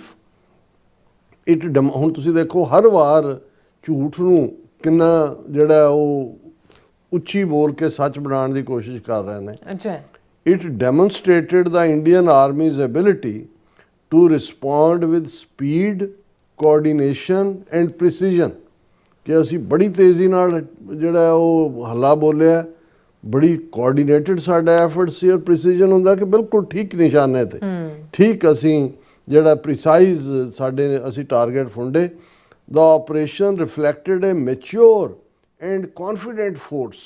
Operation Sindoor ਨੇ ਸਾਬਤ ਕਰਤਾ ਸਾਡੀ ਫੌਜ ਕਿੰਨੀ ਮੈਚੁਰ ਹੈ, ਕਿੰਨੀ ਕੌਨਫੀਡੈਂਟ ਹੈ, capable of safeguarding national interest through measured firm and responsible action. ਕਿ ਸਾਡਾ ਨੱਪਿਆ ਤੁਲਿਆ ਸੀ, ਰਿਸਪੌਂਸਿਬਲ ਐਕਸ਼ਨ ਸੀ ਔਰ ਫਲਾਣਾ ਸੀ ਜਿਹਦੇ ਥੱਲੇ ਅਸੀਂ ਜਿਹੜਾ ਉਹ ਕਾਮਯਾਬੀ ਹਾਸਲ ਕੀਤੀ। We are not just addressing current challenges, ਇਹ ਤਾਂ ਅਸੀਂ ਡੀਲ ਕਰ ਲਿਆ ਇਹਦੇ ਨਾਲ ਇਸ time, but we are also preparing for future wars. ਅਸੀਂ ਭਵਿੱਖ ਦੀਆਂ ਜੰਗਾਂ ਲਈ ਤਿਆਰੀ ਕਰ ਰਹੇ ਹਾਂ। New structures are being created in this direction. ਨਵੇਂ ਸਟਰਕਚਰ, ਹੁਣ ਮੈਂ ਕਿਹਾ ਵੀ ਕਿਹੜੇ ਸਟਰਕਚਰ ਨੇ? He said the new units like Bhairav battalion. Bhairo ਉਹਨੂੰ ਖਤਰਨਾਕ ਜਿਹਾ ਇਹਨਾਂ ਦਾ ਮੇਰੇ ਖਿਆਲ ਉਹ ਰਾਖਸ਼ਸ ਨੂੰ ਬਣਾਇਆ ਹੁੰਦਾ ਜਾਂ ਦੇਵਤਾ ਬਣਾਤਾ ਹੋਣਾ ਉਹਨੂੰ ਭੈਰੋਂ, ਜਿਹਨੂੰ ਜਦੋਂ ਕੋਈ ਬੱਚਾ ਬੜਾ ਆਊਟ ਆਫ ਕੰਟਰੋਲ ਹੁੰਦਾ ਸੀ ਤਾਂ ਉਹ ਪਿਓ ਕਹਿੰਦੇ ਹੁੰਦੇ ਸੀ ਇਹਨਾਂ ਹਿੰਦੂਆਂ ਦੇ ਸਾਡੇ ਮੇਰੇ ਘਰ ਤਾਂ ਭੈਰੋ ਜੰਮ ਪਿਆ। ਸੋ ਇਹ ਸਮਝਦੇ ਨੇ ਵੀ ਉਹ ਫੌਜੀਆਂ ਦੀ ਕਿਸੇ ਥਾਂ ਦਾ ਨਾਂ ਭੈਰੋ ਰੱਖ ਦਿਓ, ਕਿਸੇ ਦਾ ਨਾਂ ਕਾਲੀ ਰੱਖ ਦਿਓ, ਕਿਸੇ ਦਾ ਨਾਂ ਦੁਰਗਾ ਰੱਖ ਦਿਓ ਤੇ ਸ਼ਾਇਦ ਉਹਨਾਂ ਦੇ ਨਾਂ ਰੱਖਣ ਨਾਲ ਉਹਨਾਂ ਦੀ ਬਹਾਦਰੀ ਆ ਜਾਏਗੀ। ਭਾਈ ਅਲਟੀਮੇਟਲੀ ਤਾਂ ਇਹ ਸਭ ਨੇ ਦੌੜਨਾ ਹੀ ਹੈ ਜੰਗ ਦੇ ਮੈਦਾਨ 'ਚੋਂ। He said units like Bhairav battalion and Shaktibaan regiment have been raised. ਕਿ ਅਸੀਂ ਨਵੀਆਂ ਫੌਜ ਦੀਆਂ ਜਿਹੜੀਆਂ ਯੂਨਿਟਾਂ ਨੇ, ਇੱਕ ਭੈਰੋਂ ਦੇ ਨਾਂ ਤੇ ਇੱਕ Shaktibaan, this reflects the creation of an agile responsive and mission oriented army aligned with future challenge. ਵੀ ਕਿਸੇ ਫੌਜੀ ਯੂਨਿਟ ਨੂੰ ਭਰਤੀ ਕਰਕੇ ਉਹਦਾ ਨਾਂ ਭੈਰੋਂ ਰੱਖ ਦਿਓ ਜਾਂ ਉਹਦਾ ਨਾਂ ਕੋਈ ਹੋਰ ਖਤਰਨਾਕ ਕਿਸੇ ਦਾ ਰੱਖ ਦਿਓ ਤੇ ਉਹਦੇ ਨਾਲ ਉਹ ਬਹਾਦਰ ਹੋ ਜਾਣਗੇ, ਉਹ ਫਿਊਚਰ ਜੰਗ। ਮਤਲਬ ਹੁਣ ਤੁਸੀਂ ਜਦੋਂ ਝੂਠ ਹੀ ਬੋਲਣਾ ਹੈ ਔਰ ਫਿਰ ਉਹਨੇ ਕਿਹਾ ਜੀ ਇਹ ਸਾਡੀ ਜਿਹੜੀ ਹੈ ਦੇਖੋ ਸਾਡੀ ਕਿੰਨੀ ਯੂਨਿਟੀ ਹੈ। Nepal army band reflected our strong ties with the Nepal, ਉਹ ਜਿਹੜਾ ਬੈਂਡ ਹੋਣਾ ਉੱਥੇ ਉਹ ਨੇਪਾਲ ਦਾ, ਉਹ ਨੇਪਾਲ 'ਚੋਂ ਤਾਂ ਭਰਤੀ ਬੰਦ ਹੈ। ਜਦੋਂ ਤੇ ਤੁਸੀਂ ਸੋ ਕਾਲਡ ਅਗਨੀਵੀਰ ਯੋਜਨਾ ਬਣਾਈ ਕਿ ਜੀ 18 ਸਾਲਾਂ ਦਾ ਮੁੰਡਾ ਭਰਤੀ ਕਰਨਾ ਹੈ, 22 ਸਾਲ ਦਾ ਰਿਟਾਇਰ ਕਰ ਦੇਣਾ 4 ਸਾਲ 'ਚ, ਉਹਨਾਂ ਨੇ ਗੋਰਖਿਆਂ ਨੇ ਕਿਹਾ ਵੀ ਅਸੀਂ ਇਹ 4 ਸਾਲ ਲਈ ਨਹੀਂ ਆਉਣਾ ਹੈ, ਕਿਉਂਕਿ ਉਹਨਾਂ ਦੀ ਬਹੁਤ ਵੱਡੀ ਗਿਣਤੀ 'ਚ ਮੇਰਾ ਖਿਆਲ 80 ਤੋਂ 90 ਹਜ਼ਾਰ ਹੁਣ ਤੱਕ ਜਿਹੜੇ ਗੋਰਖੇ ਸੀ ਫੌਜ ਨੇ। ਪਰ ਇਹਨਾਂ ਨੇ ਸਿਸਟਮੈਟਿਕਲੀ ਇਹਨਾਂ ਨੂੰ ਨਜ਼ਰ ਆ ਗਿਆ ਵੀ ਨੇਪਾਲ ਸਾਡੀ ਫੋਰਨ ਪਾਲਿਸੀ ਟੋ ਨਹੀਂ ਕਰਦਾ, ਇਹ ਉਹਨਾਂ ਨੂੰ ਕੱਢਣਾ ਚਾਹੁੰਦੇ, ਐਗਰੀਮੈਂਟ ਸੀ 47 ਦੇ, ਉਹ ਛੱਡ ਨਹੀਂ ਸੀ ਸਕਦੇ। ਇਹਨਾਂ ਨੇ ਅਗਨੀਵੀਰ ਦਾ ਲਿਆ ਕੇ ਕੱਢਦਾ, ਹੁਣ ਬੈਂਡ ਹੀ ਰਹਿ ਗਿਆ ਉੱਥੇ ਵਜਾਉਣ ਨੂੰ ਨੇਪਾਲੀਆਂ ਦਾ, ਉਹਨਾਂ ਦੇ ਫੌਜੀ ਇਹਨਾਂ ਦੇ ਕੋਲ ਨਹੀਂ ਨੇ। ਔਰ ਫਿਰ ਉਹ ਕਹਿ ਰਿਹਾ ਫੌਜੀ ਜਰਨੈਲ, Indian army is fully prepared at all times war for any kind of attack. We are fully prepared for future warfare. We demonstrated this in the parade. ਕਹਿੰਦਾ ਅਸੀਂ ਪਰੇਡ 'ਚ ਦਿਖਾਈ ਦਿੱਤਾ ਵੀ ਅਸੀਂ ਕਿੰਨੇ ਤਿਆਰ ਹੈ ਫਿਊਚਰ ਵਾਰਫੇਅਰ ਲਈ। ਇਹ ਹੋਰ ਵੀ ਸਾਡੀਆਂ ਇਹ ਜਿਹੜੀਆਂ ਨੇ ਤਿਆਰੀਆਂ ਬਣਨਗੀਆਂ।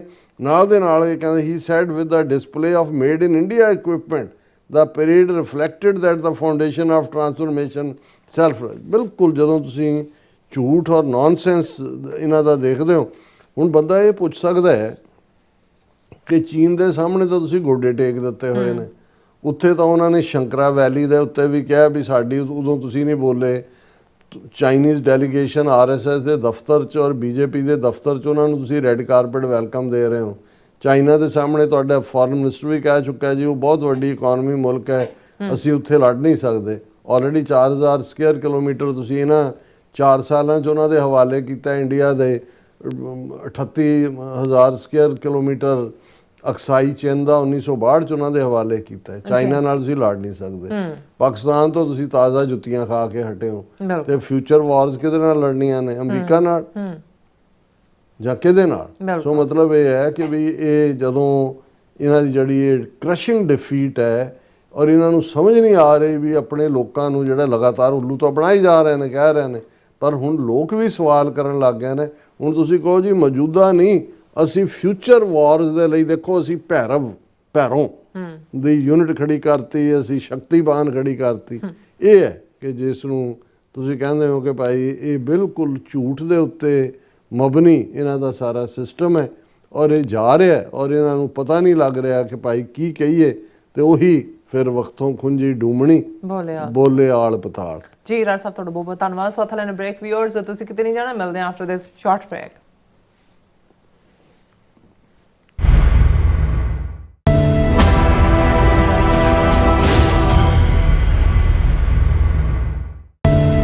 ਨਕੋਦਰ ਸਾਕੇ ਦੇ ਅਮਰ ਸ਼ਹੀਦ ਭਾਈ ਰਵਿੰਦਰ ਸਿੰਘ ਲਿਤਰਾ, ਭਾਈ ਹਰਮਿੰਦਰ ਸਿੰਘ, ਭਾਈ ਬਲਧੀਰ ਸਿੰਘ, ਭਾਈ ਝਿਲਮਣ ਸਿੰਘ ਅਤੇ ਸਮੂਹ ਸ਼ਹੀਦ ਸਿੰਘਾਂ ਸਿੰਘਣੀਆਂ ਦੀ ਪਾਵਨ ਯਾਦ ਵਿੱਚ ਇੱਕ ਮਹਾਨ ਸ਼ਹੀਦੀ ਸਮਾਗਮ Doaba Sikh Association, Sikh Youth of America, Sikhs for Justice ਅਤੇ ਸਮੂਹ ਪੰਥਕ ਜਥੇਬੰਦੀਆਂ ਤੇ ਸੰਗਤਾਂ ਦੇ ਸਹਿਯੋਗ ਦੇ ਨਾਲ Sikh Cultural Society Richmond Hill, New York ਵਿਖੇ ਕਰਵਾਇਆ ਜਾ ਰਿਹਾ ਹੈ।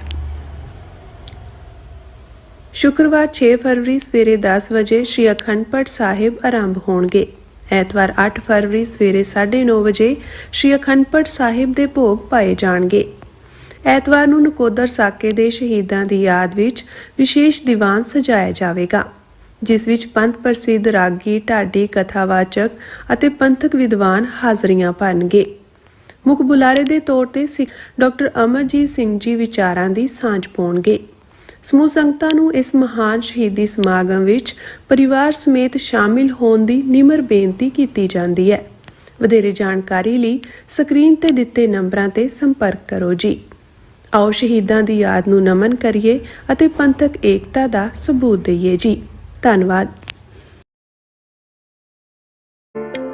ਸਿਗਨੇਚਰ ਟਰੱਕ ਸਰਵਿਸ ਰਾਊਟ 81 ਉੱਤੇ ਐਗਜ਼ਿਟ 235 ਤੇ ਟਰੱਕਰ ਵੀਰਾਂ ਲਈ 24 ਘੰਟੇ ਰੋਡ ਸਰਵਿਸ ਦੀ ਸੁਵਿਧਾ ਮੌਜੂਦ। Heavy duty repair, oil change, ਪੁਰਾਣੇ ਅਤੇ ਨਵੇਂ tyre, computer diagnostic, DPF cleaning, brake service ਜਾਂ ਰਸਤੇ ਵਿੱਚ ਆਈ ਹਰ ਤਰ੍ਹਾਂ ਦੀ ਰਿਪੇਅਰ ਪ੍ਰੋਫੈਸ਼ਨਲ ਟੀਮ ਵੱਲੋਂ ਕੀਤੀ ਜਾਂਦੀ ਹੈ। ਬ੍ਰੇਕਫਾਸਟ, ਲੰਚ ਅਤੇ ਡਿਨਰ ਲਈ ਪੰਜਾਬੀ ਢਾਬੇ ਦਾ ਆਨੰਦ ਵੀ ਮਾਣੋ। ਡਰਾਈਵਰ ਅਤੇ ਟਰੱਕ ਆਪਰੇਟਰ ਵੀਰ ਡਿਸਪੈਚ ਦੀ ਸਰਵਿਸ ਲਈ ਸਾਡੇ ਨਾਲ ਸੰਪਰਕ ਕਰਨ। Signature truck service 58 triangle drive, Weyers Cave, Virginia 24486।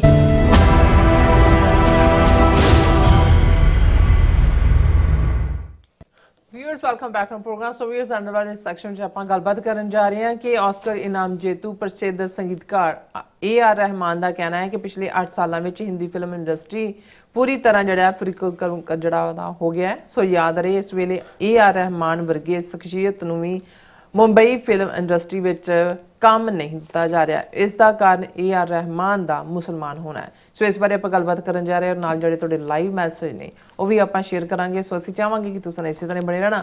ਦੇਖਣ ਸੁਣ ਲਈ ਲਿਖਣ ਲਈ ਤੁਹਾਡਾ ਸਭ ਦਾ ਬਹੁਤ ਬਹੁਤ ਸ਼ੁਕਰੀਆ ਜੀ। ਡਾਕਟਰ ਸਾਹਿਬ ਕੀ ਵਿਚਾਰਾਂ ਨੇ?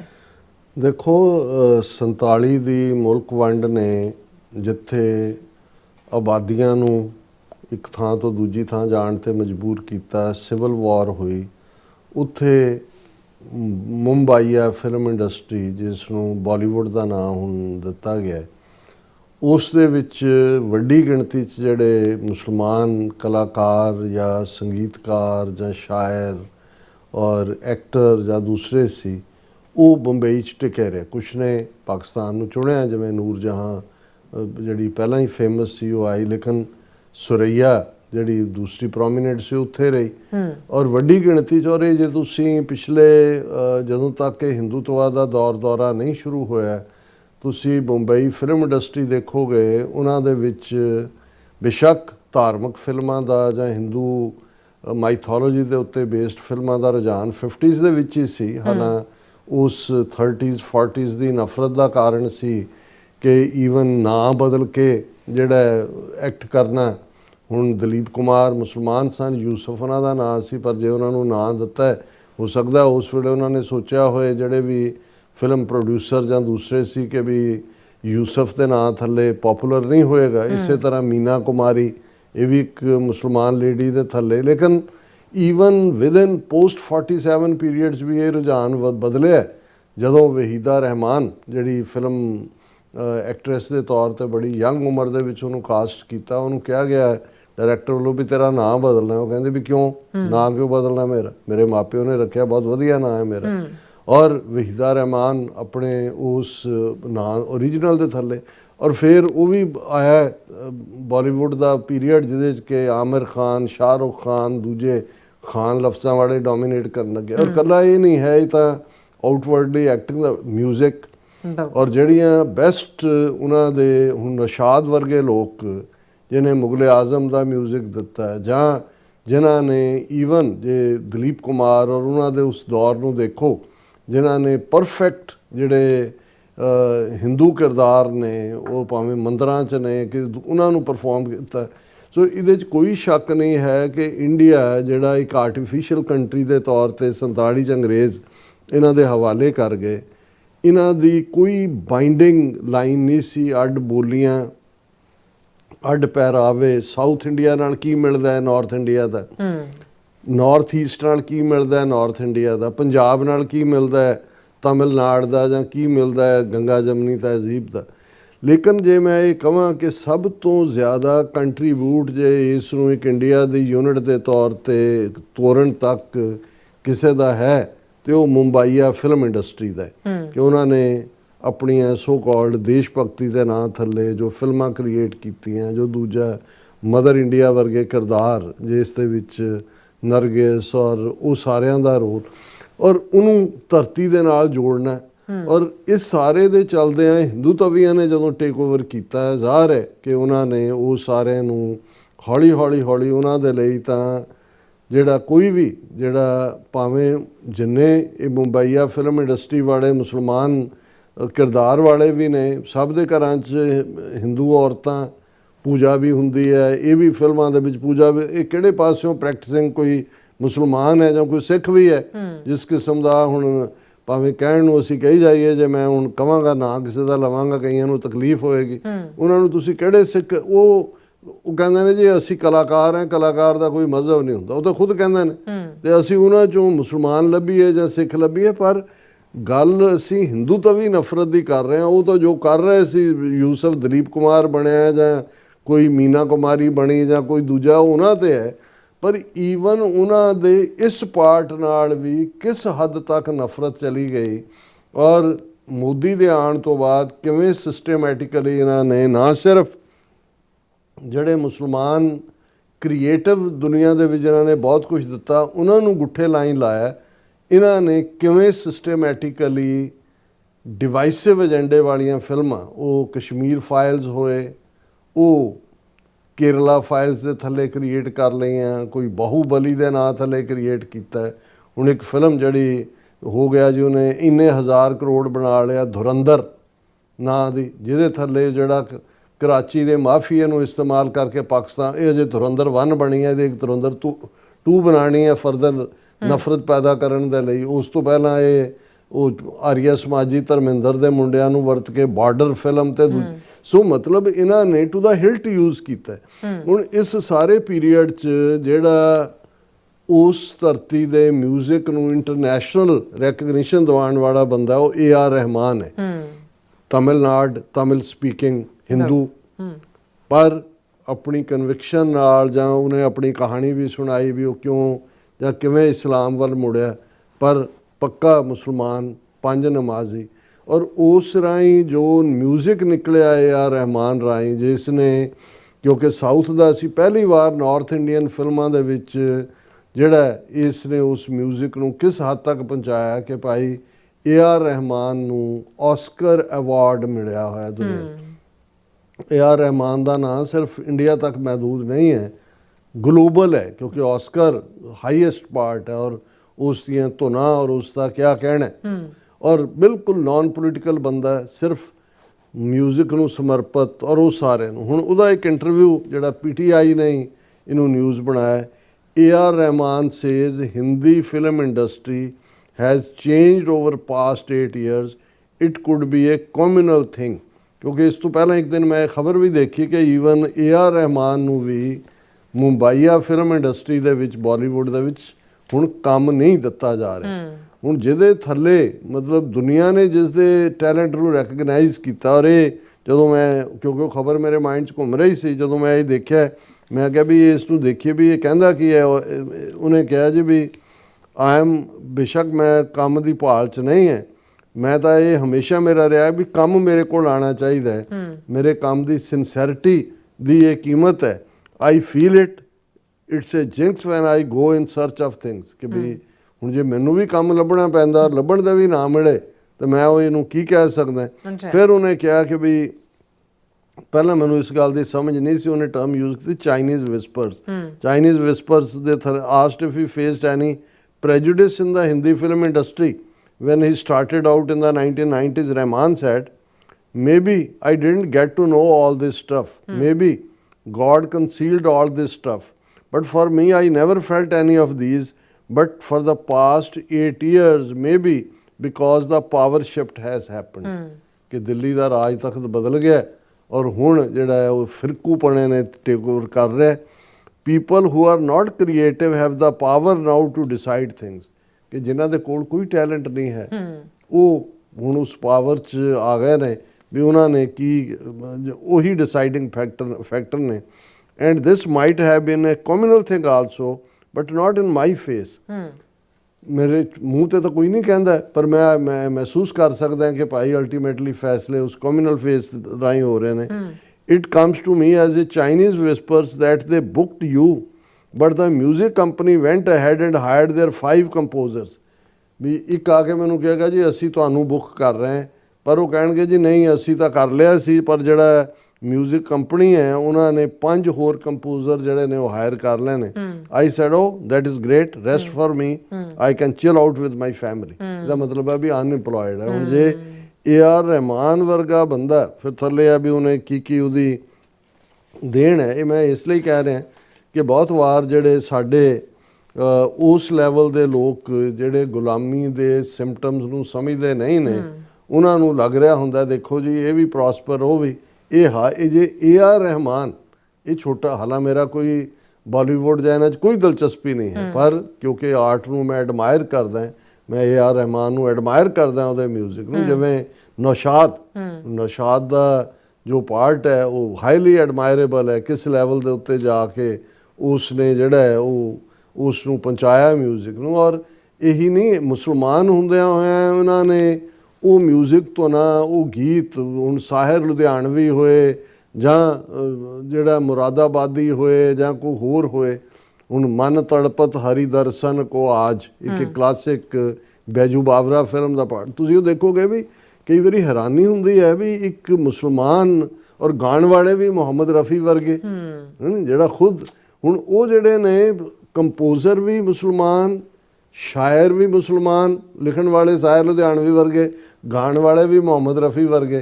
ਤੇ ਅੱਜ ਉਸ ਕਿਸਮ ਦੇ ਲੋਕ ਵੀ ਜਿਹੜੇ ਟੋਟਲੀ ਡਿਵਾਊਟ ਗੰਗਾ ਜਮਨੀ ਤਹਿਜ਼ੀਬ ਨੂੰ ਸਿਰਫ ਨਾ ਉਹਨਾਂ ਦੇ ਮੁਸਲਮਾਨਾਂ ਵਾਲੇ ਨੇ, ਲੇਕਿਨ ਉਹ ਵੀ ਇਹਨਾਂ ਨੂੰ ਐਕਸੈਪਟੇਬਲ ਨਹੀਂ, ਇਹਨੂੰ ਗੁਲਾਮੀ ਕਹਿੰਦੇ ਨੇ। ਬਿਲਕੁਲ ਡਾਕਟਰ ਸਾਹਿਬ, ਤੁਹਾਨੂੰ ਬਹੁਤ ਬਹੁਤ ਸ਼ੁਕਰੀਆ। ਸੋ ਹੁਣ ਆਪਾਂ ਆਪਣੇ ਜਿਹੜੇ ਵਿਊਅਰਸ ਮੈਸੇਜ ਨੇ ਉਹ ਲੈਣ ਜਾ ਰਹੇ ਹਾਂ। ਧਰਮ ਸਿੰਘ ਜੀ ਸਾਡੇ ਪਹਿਲੇ ਵਿਊਅਰ ਨੇ, ਸਾਨੂੰ ਫਤਿਹ ਬੁਲਾਉਂਦੇ ਨੇ।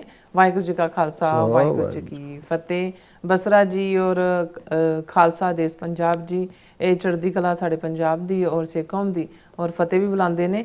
ਔਰ ਫਿਰ ਇਸੇ ਤਰ੍ਹਾਂ ਗੁਰਪ੍ਰੀਤ ਸਿੰਘ ਜੀ ਵੀ, ਫਿਰ ਇਸ ਤਰ੍ਹਾਂ ਜਤਿੰਦਰ ਸਿੰਘ ਜੀ ਵੀ, ਬਲਜੀਤ ਵੈਦ ਜੀ ਵੀ, ਔਰ ਫਿਰ ਇਸੇ ਤਰ੍ਹਾਂ ਇੱਕ ਮਿੰਟ, ਹਾਂਜੀ, ਸੋਨਮਾਲ ਜੀ ਵੀ, ਔਰ ਫਿਰ ਇਸੇ ਤਰ੍ਹਾਂ ਚਰਨਜੀਤ ਬਾਜਵਾ ਜੀ ਵੀ, ਔਰ ਫਿਰ ਇਸੇ ਤਰ੍ਹਾਂ ਸਾਡੇ ਕੋਲ ਹੈਗੇ ਨੇ ਮਰਜੀਤ ਸੈਣੀ ਜੀ ਵੀ, ਔਰ ਬ੍ਰਹਮਲੀਨ ਜੀ ਵੀ, ਔਰ ਓਸ਼ੋ ਟੀਵੀ ਵਾਲਿਆਂ ਦੇ ਕਾਫੀ ਸਾਰੇ ਮੈਸੇਜ ਨੇ।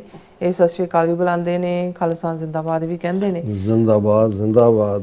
ਹਾਂਜੀ, ਔਰ ਡਾਕਟਰ ਪਰਮਜੀਤ ਸਮਰਾ ਜੀ ਬੜੇ ਪਿਆਰ ਨਾਲ ਓਸ਼ੋ ਇਹਨਾਂ ਨੇ ਨਾਂ ਰੱਖਿਆ ਹੋਇਆ। ਓਸ਼ੋ ਵੀ ਖਾਲਿਸਤਾਨ ਦਾ ਹਮਾਇਤੀ ਸੀ। ਰਜਨੀਸ਼ ਦਾ ਹੀ ਨਾਂ ਹੈ, ਆਚਾਰੀਆ ਰਜਨੀਸ਼ ਦਾ ਜਿਹੜਾ ਅਖੀਰਾ ਨਾਂ ਉਹਨੇ ਰੱਖਿਆ ਆਪਣਾ ਓਸ਼ੋ ਰੱਖਿਆ, ਜੈਪਨੀਜ਼, ਜਾਪਾਨੀ ओरिजिन ਦਾ।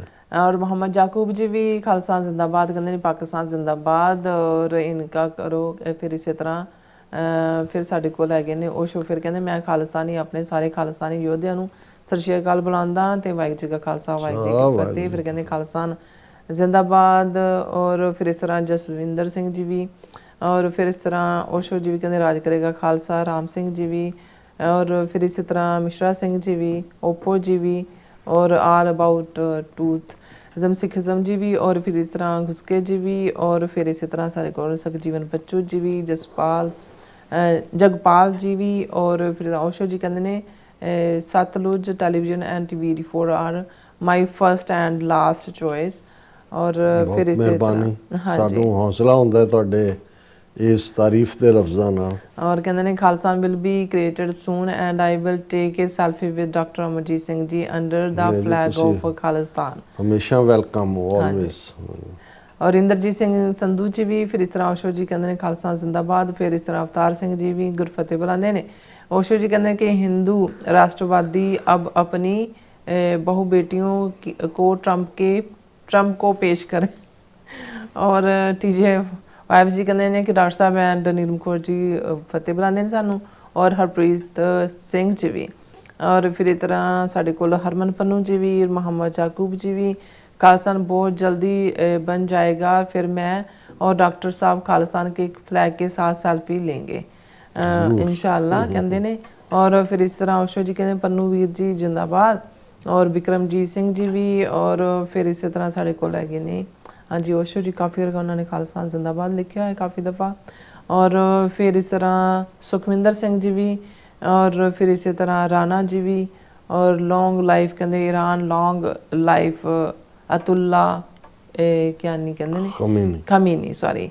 और मोहम्मद याकूब जी भी आप कहते हैं आपने सही कहा मिस नीलम के USA ने जड़े ईरान पर जड़ा हमला टाल दिया है। और जैसे कहते मैंने कहा था। और इसी तरह साढ़े को सतनाम सिंह जी भी, और फिर इसी तरह टीजे जड़े ने वो भी कहते हैं कि डॉक्टर साहब एक्चुअली ईरान भारत का प्रॉक्सी है और आर्यन। और सेठ जी भी खालिस्तान कहते हैं, और धर्म सिंह जी बराड़ जी भी। और ओशो जी कहते मैं ट्रंप साहब नूं फोन करके पूछा सी कि भारत के हिंदू राष्ट्री मोदी का नंबर कदों लगेगा। ट्रंप ने कहा मैं मोदी को 56 इंच का चित्र बनवा रहा जिवें चित्र तैयार होंदा मोदी दे दुआले 56 इंच का कहते चित्र मोदी लिए तैयार हो रहा। ठीक है हाँ। और TJR कहते हैं कि नैक्सट इज मोदी मदारी। और ओशो कहते कि मैं ट्रंप नाल फोन किया तो मोदी मेरे नाल कॉन्फ्रेंस ते सी उसे दिन ते तो मोदी की कहते ने गोदी मीडिया ਦੀਆਂ ਖਬਰਾਂ ਦਾ ਜਵਾਬ ਦੇ ਰਹੇ ਟਾਇਲਟ ਵਿੱਚੋਂ ਕਹਿੰਦੇ ਬਾਹਰ ਨਹੀਂ ਨਿਕਲਿਆ। और फिर इसी तरह साढ़े को कहते हैं कि डॉक्टर साहब नेपाल इज ਜਨ ਜੀ, ਬਟ ਇਨ ਇੰਡੀਆ ਜਨ ਗੇ ਕਹਿੰਦੇ ਨੇ। ਔਰ ਬਿਕਰਮਜੀਤ ਸਿੰਘ ਜੀ ਵੀ, ਔਰ ਫਿਰ ਇਸ ਤਰ੍ਹਾਂ ਜਸਵਿੰਦਰ ਸਿੰਘ ਜੀ ਵੀ ਸਿੱਖ ਸਟੈਂਡ ਵਿਦ ਅਮਰੀਕਾ, ਔਰ ਮਿਸ਼ਰਾ ਸਿੰਘ ਜੀ ਵੀ, ਔਰ ਫਿਰ ਇਸ ਤਰ੍ਹਾਂ ਗੁਸਕੇ ਜੀ ਬਹੁਤ ਹੀ ਵਧੀਆ ਕਹਿੰਦੇ ਵਿਚਾਰ ਦਿੱਤੇ ਨੇ ਤੁਸੀਂ ਈਰਾਨ ਬਾਰੇ। ਔਰ ਫਿਰ ਇਸੇ ਤਰ੍ਹਾਂ ਹਾਂਜੀ ਓਸ਼ੋ ਟੀਵੀ ਕਹਿੰਦੇ ਨੇ ਕਿ ਅਮਿਤ ਸ਼ਾਹ ਨੇ ਧੋਤੀ ਵਿੱਚ ਹੀ ਫਾਟ। ਔਰ ਬਲਵੀਰ ਸਿੰਘ ਜੀ ਵੀ ਸੋ ਫਨੀ। ਔਰ ਫਿਰ ਇਸੇ ਤਰ੍ਹਾਂ ਸਾਡੇ ਕੋਲ ਮਿਸ਼ਰਾ ਸਿੰਘ ਜੀ ਅਗੇਨ, ਔਰ ਗੁਰਵਿੰਦਰ ਮਾਨ ਜੀ ਵੀ। ਔਰ TJ ਵਾਈਬਸ ਕਹਿੰਦੇ ਕਿ ਡਾਕਟਰ ਸਾਹਿਬ ਸਿੱਖ ਭਾਈਚਾਰਾ ਦਬਾਅ ਹੇਠ ਆਉਣ ਵਾਲੇ ਹਰ ਵਿਅਕਤੀ ਲਈ ਆਵਾਜ਼ ਉਠਾ ਰਿਹਾ ਹੈ, ਪਰ ਇਸਲਾਮ ਅਤੇ ਬੋਧੀ ਚੀਨੀ ਈਸਾਈ ਵਰਗ ਦਾ ਕੋਈ ਵੀ ਦੇਸ਼ 70 ਸਾਲਾਂ ਤੋਂ ਸਿੱਖ ਭਾਈਚਾਰੇ ਦੇ ਹੱਕ ਵਿੱਚ ਆਵਾਜ਼ ਨਹੀਂ ਉਠਾ ਰਿਹਾ, ਕਿਉਂ? ਨਹੀਂ, ਦੇਖੋ ਇਸ ਵੇਲੇ ਪਾਕਿਸਤਾਨ ਦੇ ਵਿੱਚ ਸਿੱਖਾਂ ਦੇ ਕੌਜ਼ ਲਈ ਹਮਦਰਦੀ ਹੈ, ਲੋਕਾਂ 'ਚ ਵੀ ਹੈ, ਥੋੜ੍ਹਾ ਬਹੁਤ ਹਕੂਮਤੀ ਲੈਵਲ ਦੇ ਉੱਤੇ ਵੀ ਹਿਲਜੁਲ ਹੈ। ਔਰ ਬਾਕੀ ਤਾਂ ਦੇਖੋ ਇਹ ਸਾਰੇ ਆਪੋ ਆਪਣੇ ਹਿੱਤਾਂ ਨਾਲ ਜੁੜੇ ਹੁੰਦੇ ਨੇ, ਪਰ ਅਸੀਂ ਸਾਡਾ ਇੱਕ ਸਿੱਖ ਦੇ ਨਾਤੇ ਜਿੱਥੇ ਵੀ ਕਿਸੇ ਨਾਲ ਧੱਕਾ ਹੁੰਦਾ ਇਹ ਉਸ ਦੇ ਖਿਲਾਫ ਆਵਾਜ਼ ਚੁੱਕਣੀ, ਇਹ ਸਾਡੇ ਗੁਰੂਆਂ ਦੀ ਸਾਨੂੰ ਸਿੱਖਿਆ। ਅਸੀਂ ਇਸ ਦੇ ਉੱਤੇ ਹਮੇਸ਼ਾ ਹੀ ਜਿਹੜਾ ਹੈ ਉਹ ਪਹਿਰਾ ਦੇंगे ਇਸ ਦੇ ਉੱਤੇ। मोहम्मद याकूब जी कहते हैं कि क्या ईरान को नहीं पता कि इंडिया दुश्मन है और पाकिस्तान का, फिर क्यों इंडिया को ईरान में पोर्ट बना कर दी है? बेशक ईरान एक मुनाफिक मुल्क है। और फिर इस तरह वाइब्स कहते हैं कि Pakistan and India inside both working for each others against Punjab and Kashmir. और फिर इस तरह आल अबाउट ट्रूथ सिखिज्म जी कहते हैं कि सल्तनत ए उस्मानिया ए उस उतमान शब्द तू उस्मान होया सी डॉक्टर साहब। और फिर इस तरह राजप्रीत सिंह जी भी, और फिर इसी तरह साढ़े कोल मेबल जी भी, और फिर इसी तरह इंद्रजीत सिंह जी भी, और मिकबल जी भी एक ग्रेट कहते सिख लीडर। और फिर इसी तरह बलबिंदर कौर जी भी, और TJ जी भी, और इसी तरह साढ़े कोल है ने काफ़ी सारे मैसेज ने। कमलजीत सिंह जी भी, और फिर साढ़े कोल ने TJ भी उन्होंने मेरे ख्याल जवाब दिता काफ़ी, और जो साढ़े कोल काफ़ी गलत बोल रहा सी सानू।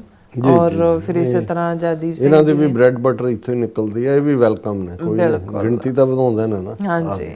और फिर मैकवल जी कहते हैं great community our Sikh brothers.